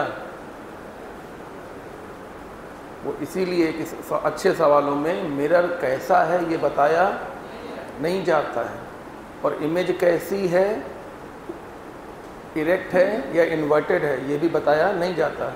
पढ़ाई जो की है उससे पहचानते हैं हम लोग। ऑब्जेक्ट की लोकेशन फाइंड करनी है, कर डालिए, फिर हो गया। m is equal to minus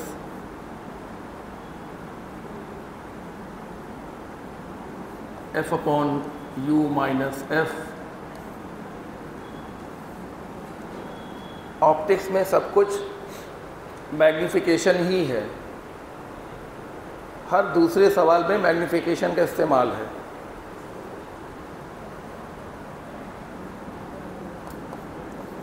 +5 -20 u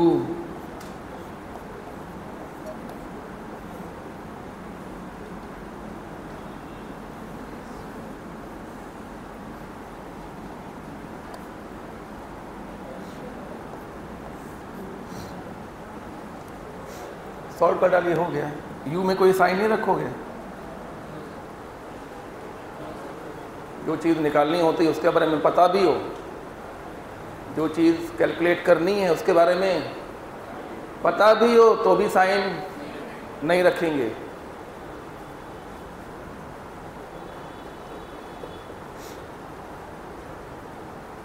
मान लो कॉनकेव मिरर की फोकल लेंथ निकालनी है, कॉनकेव मिरर की फोकल लेंथ निकालनी है, हम जानते हैं नेगेटिव आएगा पर रखना नहीं है तुम्हें। क्यों?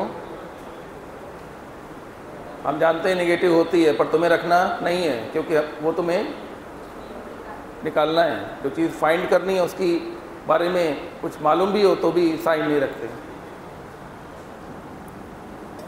5 is equal to minus minus plus u +20 minus minus plus, ऊपर भी माइनस माइनस प्लस,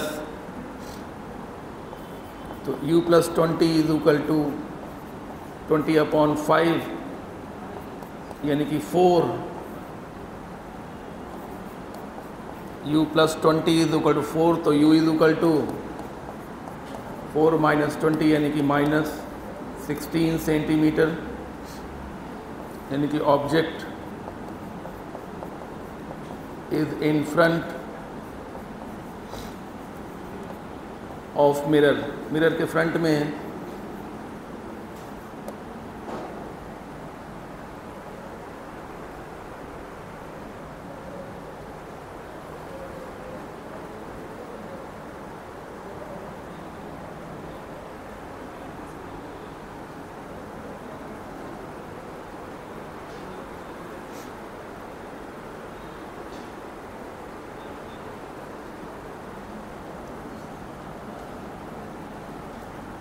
वो कोई बात नहीं, इसकी तो कोई बात ही नहीं है, जो कुछ है वो ये है।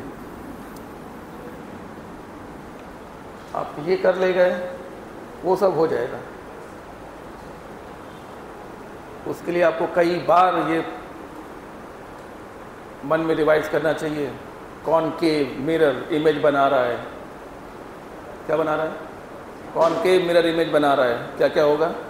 Real inverted very dimness, real inverted dimness, बोलते जाओ। Real inverted very dimness, real inverted dimness, real inverted same size, real inverted in large, real inverted very in large, virtual erect in large, बस ठीक है ना। उससे तुम सवाल, हर सवाल को पकड़ ले जाओगे। और अब कॉन्वेक्स के बारे में बोल लो, वर्चुअल इरेक्ट डिमनिश, बस ठीक है ना। Virtual erect diminish.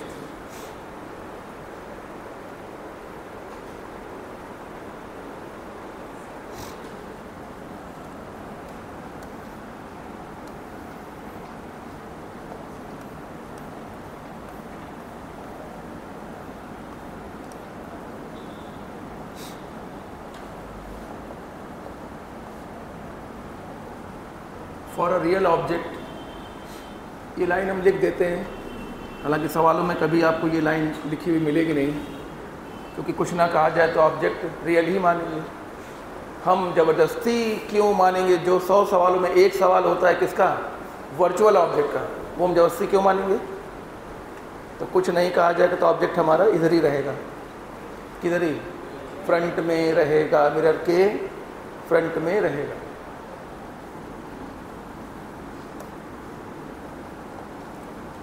A convex mirror of focal length f, convex बोल दिया तो f की जगह पर +f रखना है।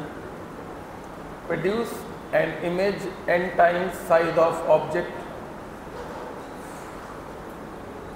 तो m = +n रहेगा। अभी तो रिवाइज करवाया। कॉन्वेक्स इमेज कैसा होगा? कॉन्वेक्स इमेज कैसा होगा? वर्चुअल इरेक्ट डिमिनिश्ड, ठीक है। यहाँ पर n के मान की कल्पना करो, कुछ नंबर बोलो, 1/2, 1/3, 1/4, n लिखा हुआ है, n 1 में होगा, 1/2, 2/5।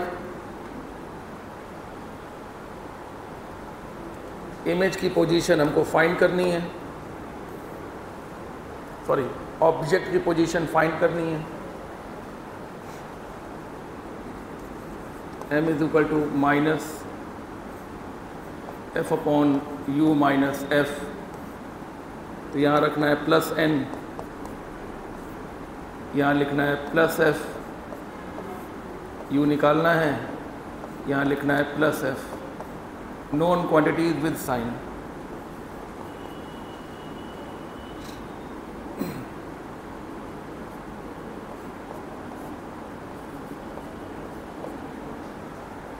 कोई फर्क नहीं पड़ा, तो ये लिखा था वही आ गया, नहीं ये लिखा था वही आ गया, पर तो हम तो वैल्यू रखने की प्रैक्टिस कर रहे हैं।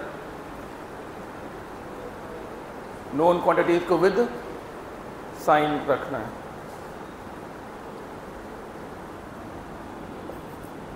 u - f = -f/n, पहले लिखा जाता है फार्मूला।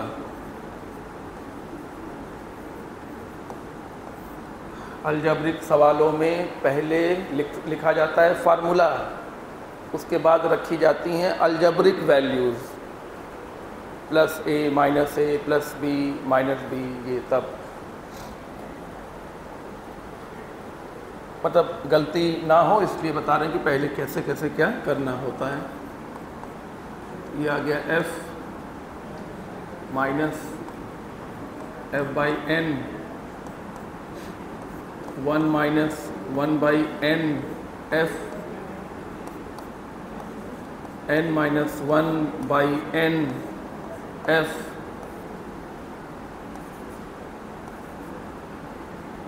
हो गया।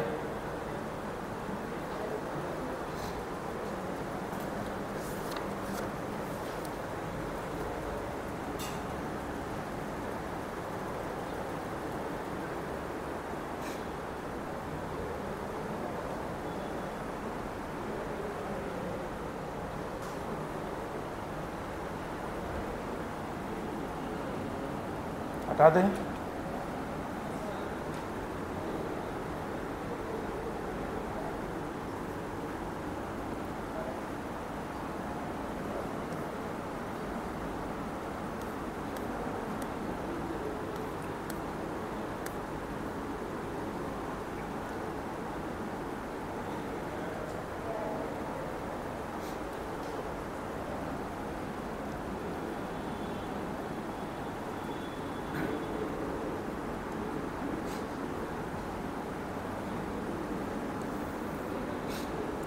एक मिरर में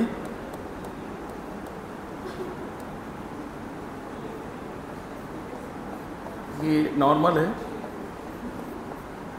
एक इंसिडेंट रे गिरती है, इसको ए बना लीजिए, ए वेक्टर मान लीजिए, और रिफ्लेक्ट हो जाती है, बी मान लीजिए।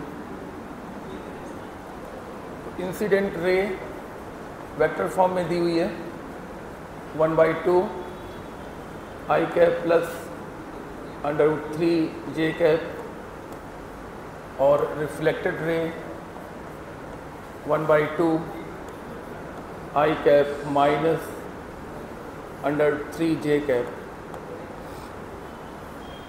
तो एंगल ऑफ इंसिडेंस का पता लगाना है।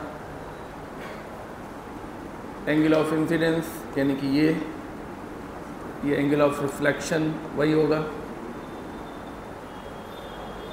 हमें एंगल ऑफ इंसिडेंस का पता लगाना है।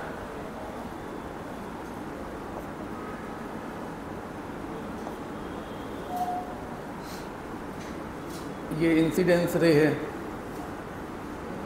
और ये रिफ्लेक्टेड रे है। तो ए को आगे बढ़ाकर बिना डायरेक्शन और मान बदले किसी भी वेक्टर को शिफ्ट किया जा सकता है।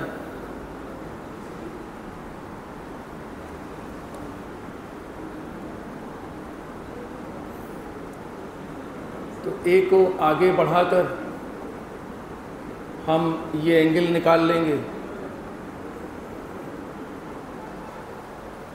नहीं, ए को आगे ही बढ़ाना पड़ेगा। अरे यहाँ ए का हेड है और यहाँ बी का टेल है। जब हेड और टेल मिल रहे होते हैं उस समय एंगल नहीं निकाला जाता है। नहीं समझ रहे हो? एंगल कब निकालता है? जब दोनों के टेल से टेल या हेड से हेड मिले। तो पहले ए को आगे बढ़ा लो, उससे क्या आएगा? अब थीटा आ जाएगा। क्या थीटा निकालना है? हमें तो आई निकालना है। तो हम 180 में से 180 में थीटा हटा देंगे तो 2i आ जाएगा।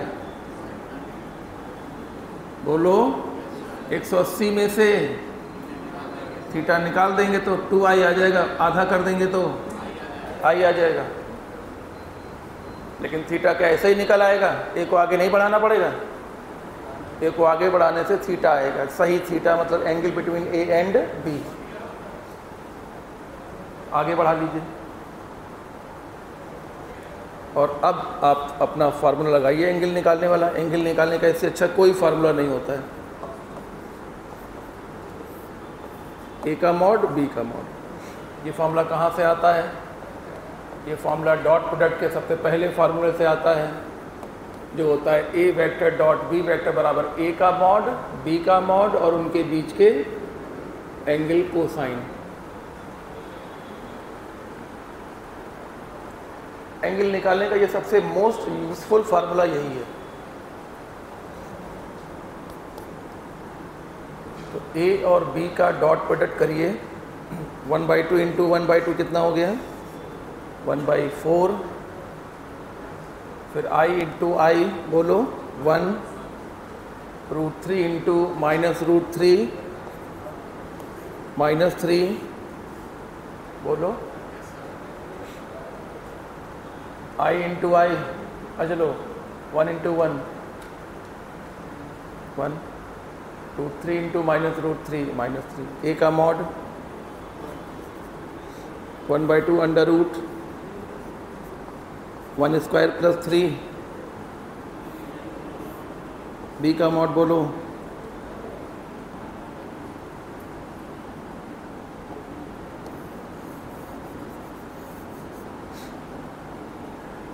बी का मॉड बोलिए तो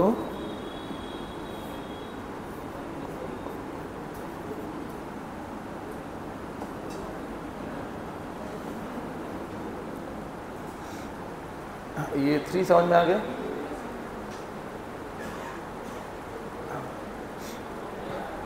मॉड कैसे लिखा जाता है?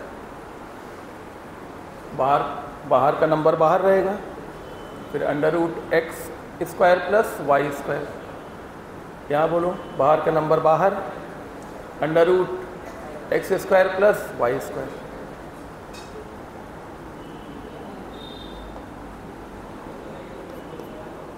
तो ऊपर आ गया -2/4 और नीचे क्या आ गया?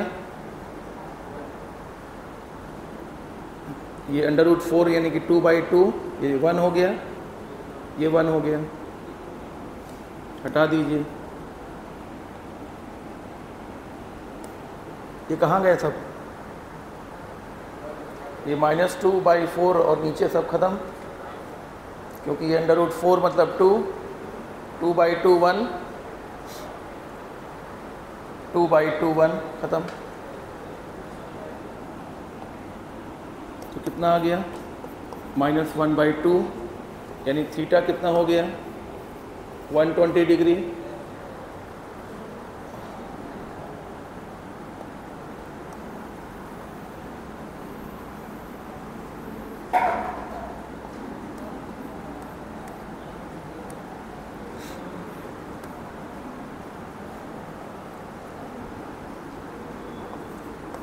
और 2i और थीटा मिलकर 180 डिग्री है।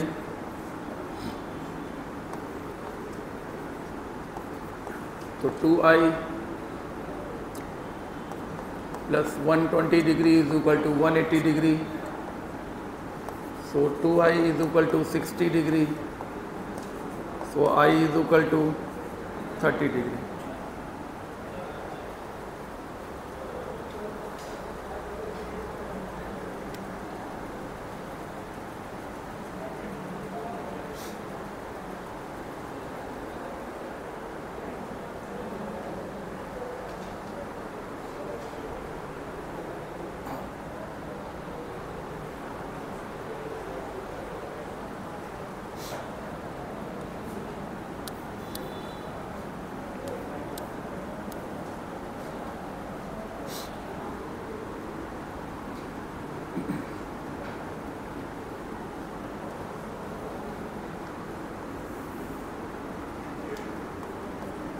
एक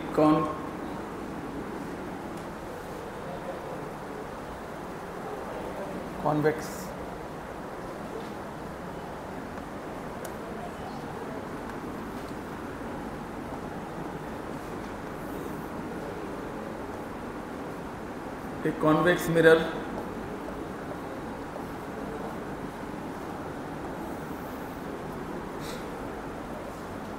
के सामने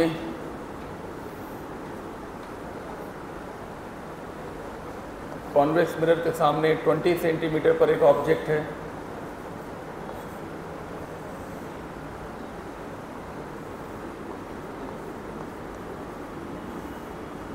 सेंटीमीटर पर एक ऑब्जेक्ट है।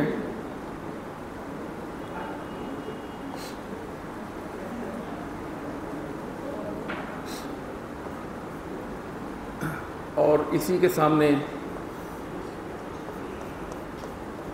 एक मिरर रखा हुआ है 15 सेंटीमीटर पर।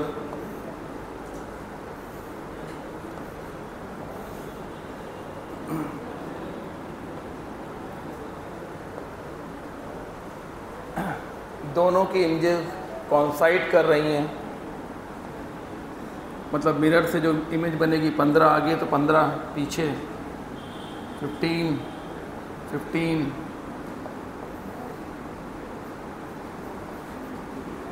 मिरर से जो इमेज बनेगी वो virtual erect same size,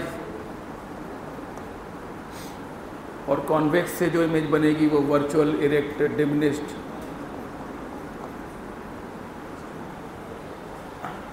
mirror की फोकल लेंथ हमको फाइंड करनी है, दोनों की इमेजेस कॉन्साइड कर रही हैं। मिरर नीचे होगा तो क्या इमेज नहीं बनेगी? आप बात समझ नहीं रहे हैं। अगर मिरर ऐसे रखा हुआ है, प्लेन मिरर,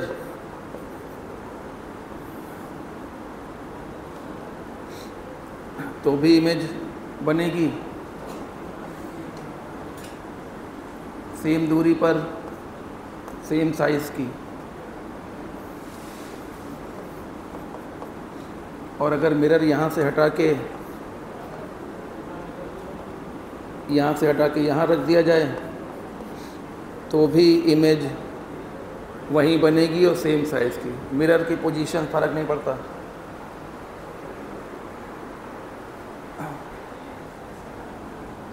मिरर को तोड़ दिया जाए, टूट गया, तो भी इमेज वहीं बनेगी, वही नेचर होगा। खाली मिरर जितना छोटा होता जाएगा, रिफ्लेक्टेड रे उतनी कम होती जाएंगी, तो इमेज की जो इंटेंसिटी होगी वो कम होती जाएगी। ये सब अभी आगे पढ़ाया जाएगा।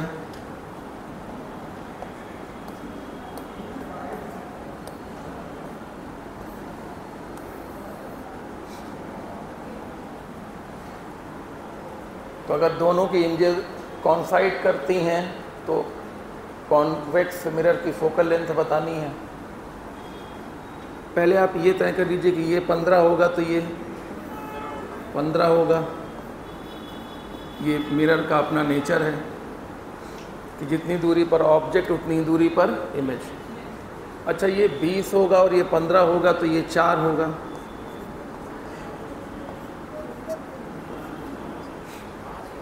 ये 5 होगा।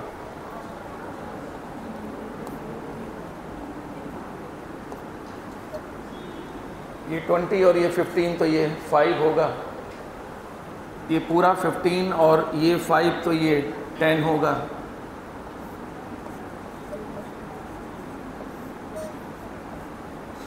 जब हमको ये 10 मालूम पड़ गया तब हमने इस क्वेश्चन को सॉल्व करना शुरू किया कि u का मान -20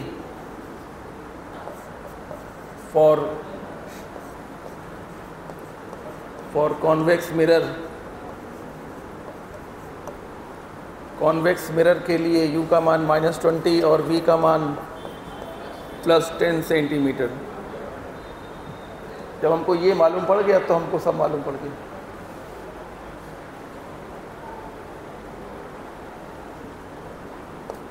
तो 1/v + 1/u = 1/f। तो 1/10 +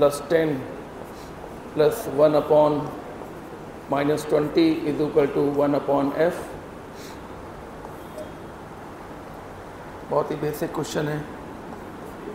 1/10 - 1/20 = 1/f। तो 22 - 1 1/f 1/20 = 1/f।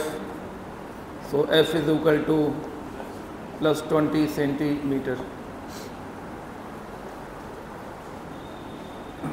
r जो रेडियस ऑफ कर्वेचर होता है वह 2f होता है, +40 सेंटीमीटर।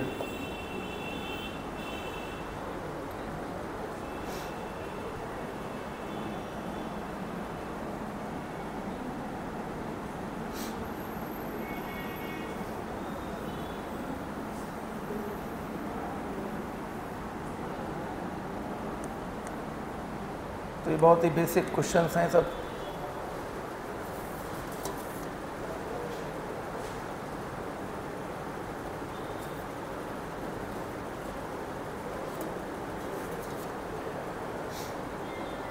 तो अब आ जाइए इस चैप्टर में के उस पार्ट में। जल्दी करो।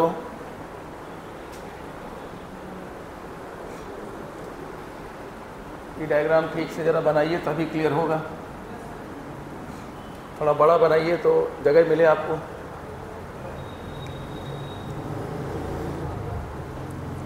ये कॉन्वेक्स मिरर है, ये ऑब्जेक्ट है, ये दूरी 20 सेंटीमीटर है मिरर के पोल से।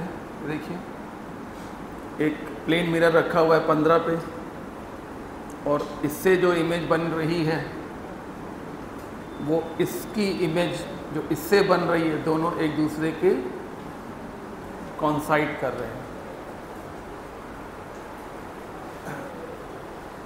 ये बनाता है वर्चुअल इरेक्ट डिमिनिश्ड, और ये बनाता है virtual erect same size large नहीं।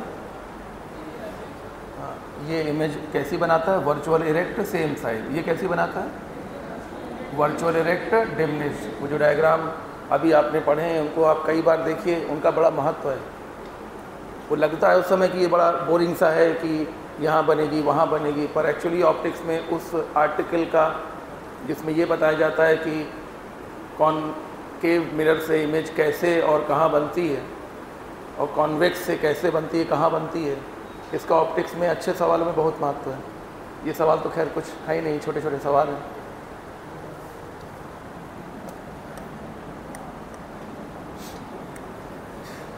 तो आ जाइए उस आर्टिकल पर जो काफ़ी परेशान करता है, उसको हम लोग कितनी आसानी से हैंडल कर सकते हैं, यही देखना है।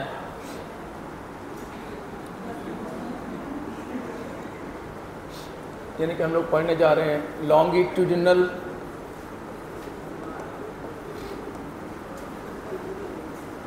मैग्निफिकेशन, लॉन्गिट्यूडिनल मैग्निफिकेशन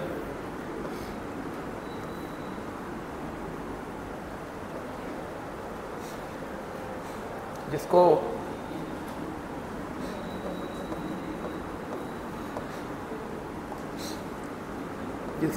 m के नीचे l रखकर रिप्रेजेंट किया जाता है। नोटेशन डिफरेंट होना ही चाहिए क्योंकि ये चीज़ ही बिल्कुल डिफरेंट है, ये कॉन्सेप्ट ही बिल्कुल डिफरेंट है। ये एक कॉनकेव मिरर है। ये सवाल हमेशा कॉनकेव मिरर के लिए ही बनता ही है, ये सवाल कॉन्वेक्स मिरर के लिए बन ही नहीं सकता।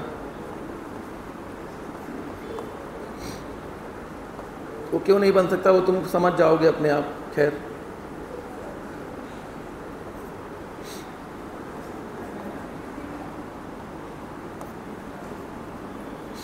तो जब ऑब्जेक्ट प्रिंसिपल एक्सिस पर गिर जाएगा, ये पेंसिल है जो प्रिंसिपल एक्सिस पर गिर गई है,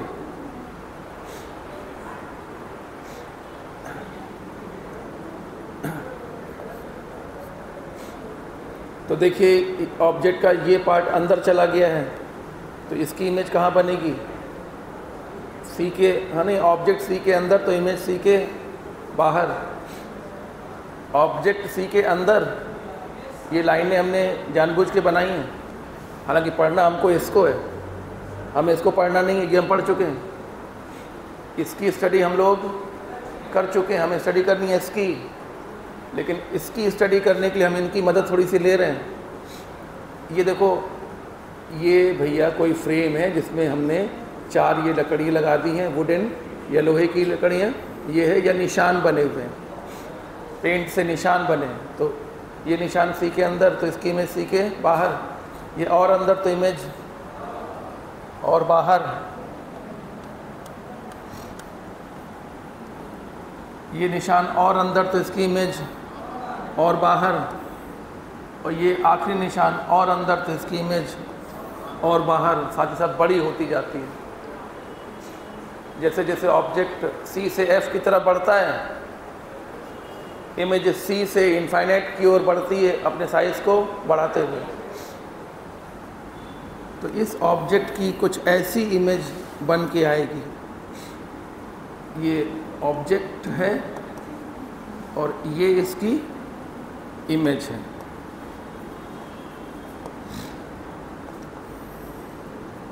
तो इमेज का शेप ऑब्जेक्ट जैसा नहीं रह जाता। वो क्यों है वो आप समझ रहे हैं।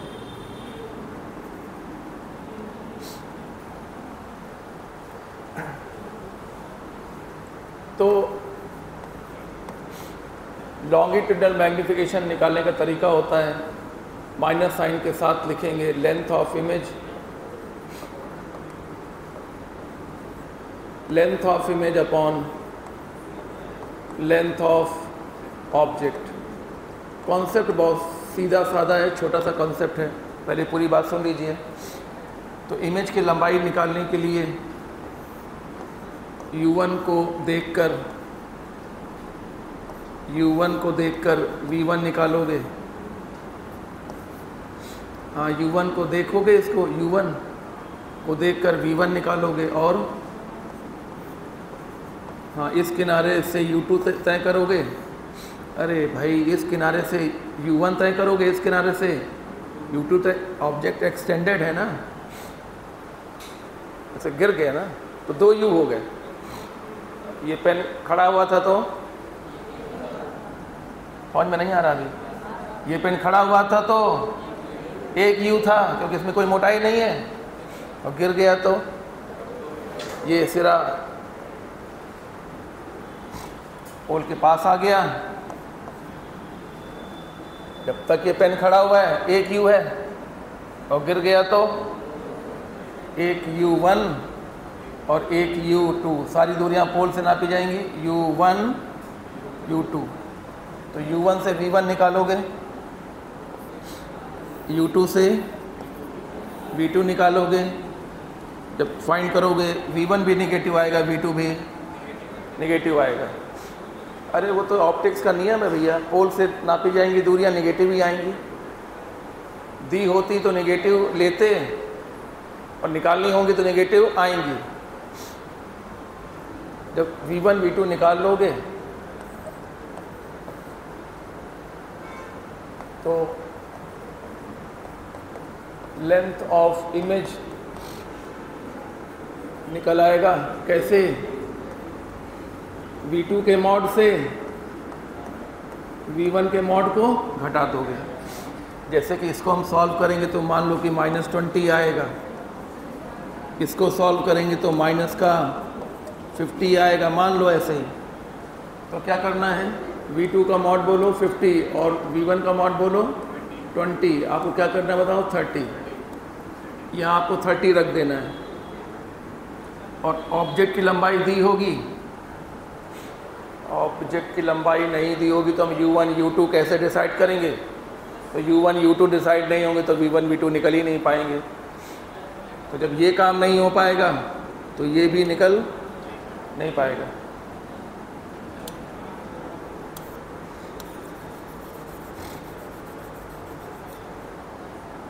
अब आगे सुनिए।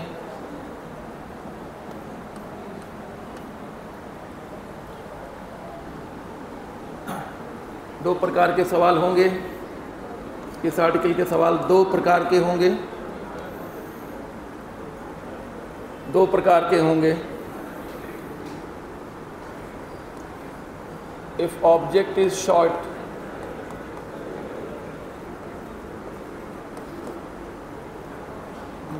अगर ऑब्जेक्ट शॉर्ट है, गिर गया, गिरा हुआ है लेकिन शॉर्ट है,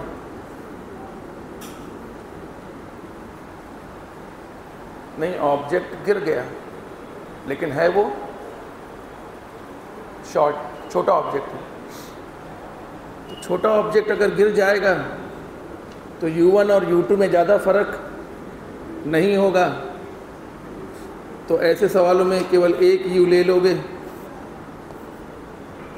उस 1 u से 1 v निकल आएगा।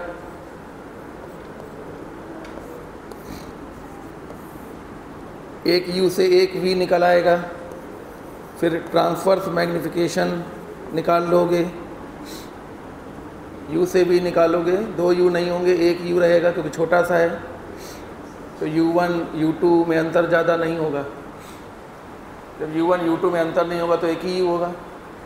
1 u से 1 v आएगा, u से 1 v आएगा, फिर m आ जाएगा।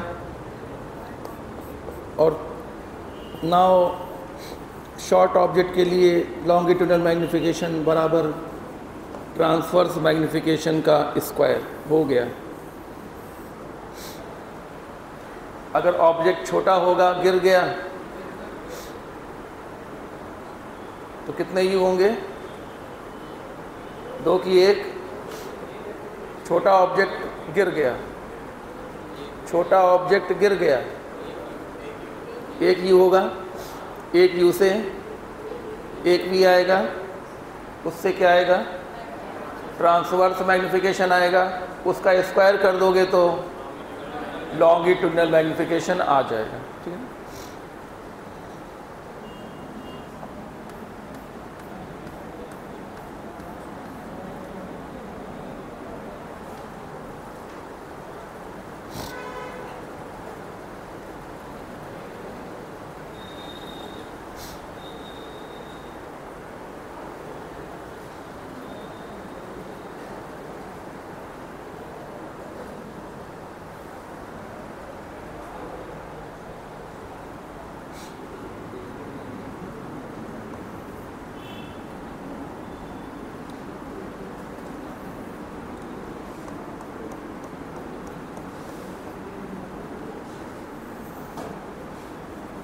एक कॉन्केव मिरर की फोकल लेंथ 10 सेंटीमीटर है।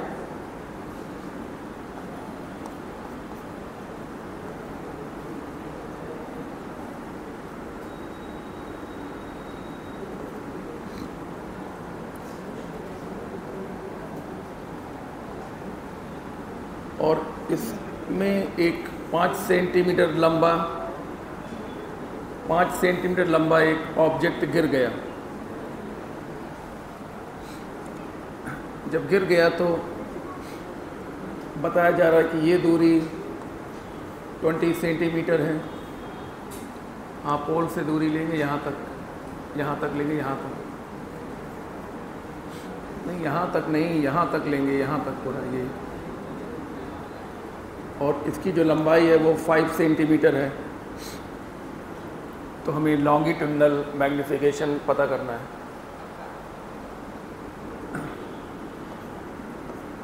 और बना दी हमने, 2 लाइनें और बना दी। इसकी इमेज यही बनेगी।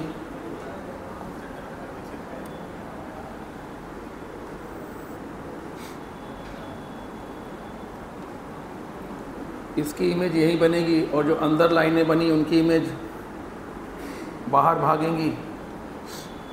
हाँ, सी के अंदर जा रहे हैं, इमेजेस बाहर भागेंगी और ये इमेज बन जाएगी।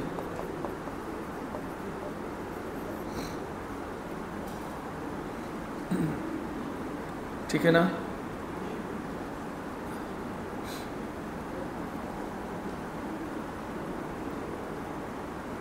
इसको U1 मान लीजिए, इसको U2 मान लीजिए। कितना हो जाएगा? 15 कैसे हो गया? U1 20 है, ये 5 है, ये कितना बचा? 15। तो हम लोग पहले V1 निकालेंगे। 1/V1 + 1/U1 = 1/F। तो 1/V1 - 1/20 = -1/10। ये माइनस समझाइए जरा। तो अच्छा, प्लस लिखना चाहते हो तो यहाँ माइनस लगाओ।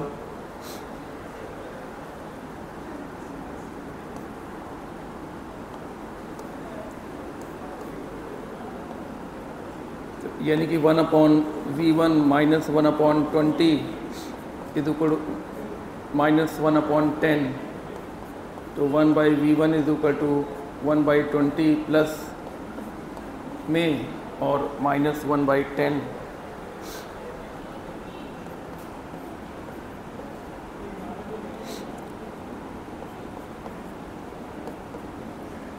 यानी -1/20 1/V1 - 1/20। तो V1 = -20। तो ये जो हम लोगों ने अभी कैलकुलेशन किया, ये करना ही नहीं चाहिए था।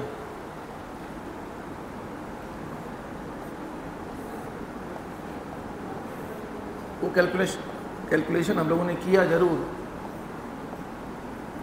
लेकिन ये करना नहीं चाहिए था। क्यों? u1 अगर c तक है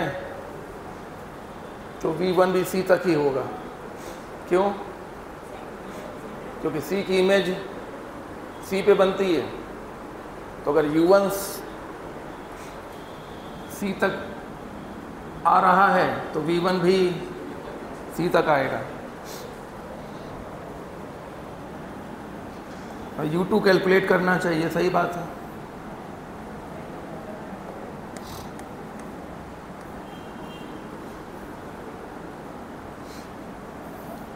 हमें u2 कैलकुलेट करना चाहिए।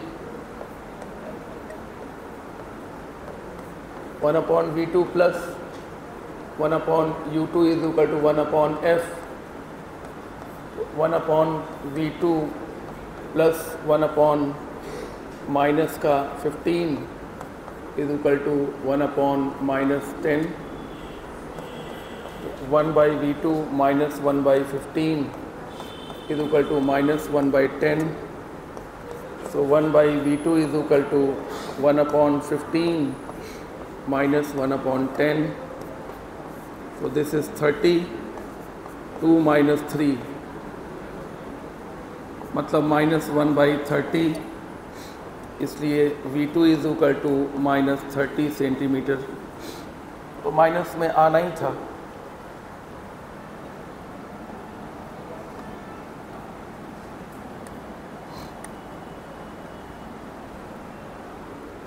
तो अभी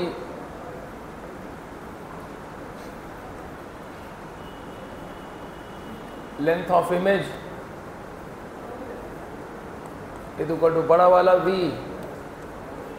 अरे भैया ये सब मत रटो कि v2 माइनस v1, ये सब मत रटो।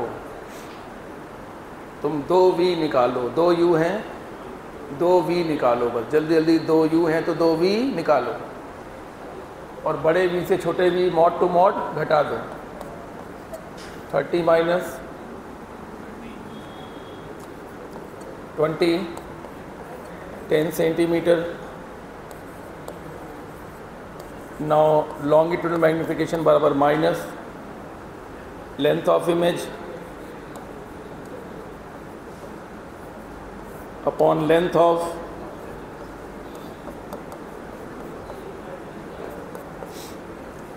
तो -10/5 यानी कि -2 हो गया। तो इस तरीके से लॉन्गिट्यूडनल मैग्निफिकेशन के क्वेश्चंस इजीली सॉल्व होंगे। इसको जल्दी से नोट करिए, फिर इसके आगे हम लोग कल डिस्कस करेंगे।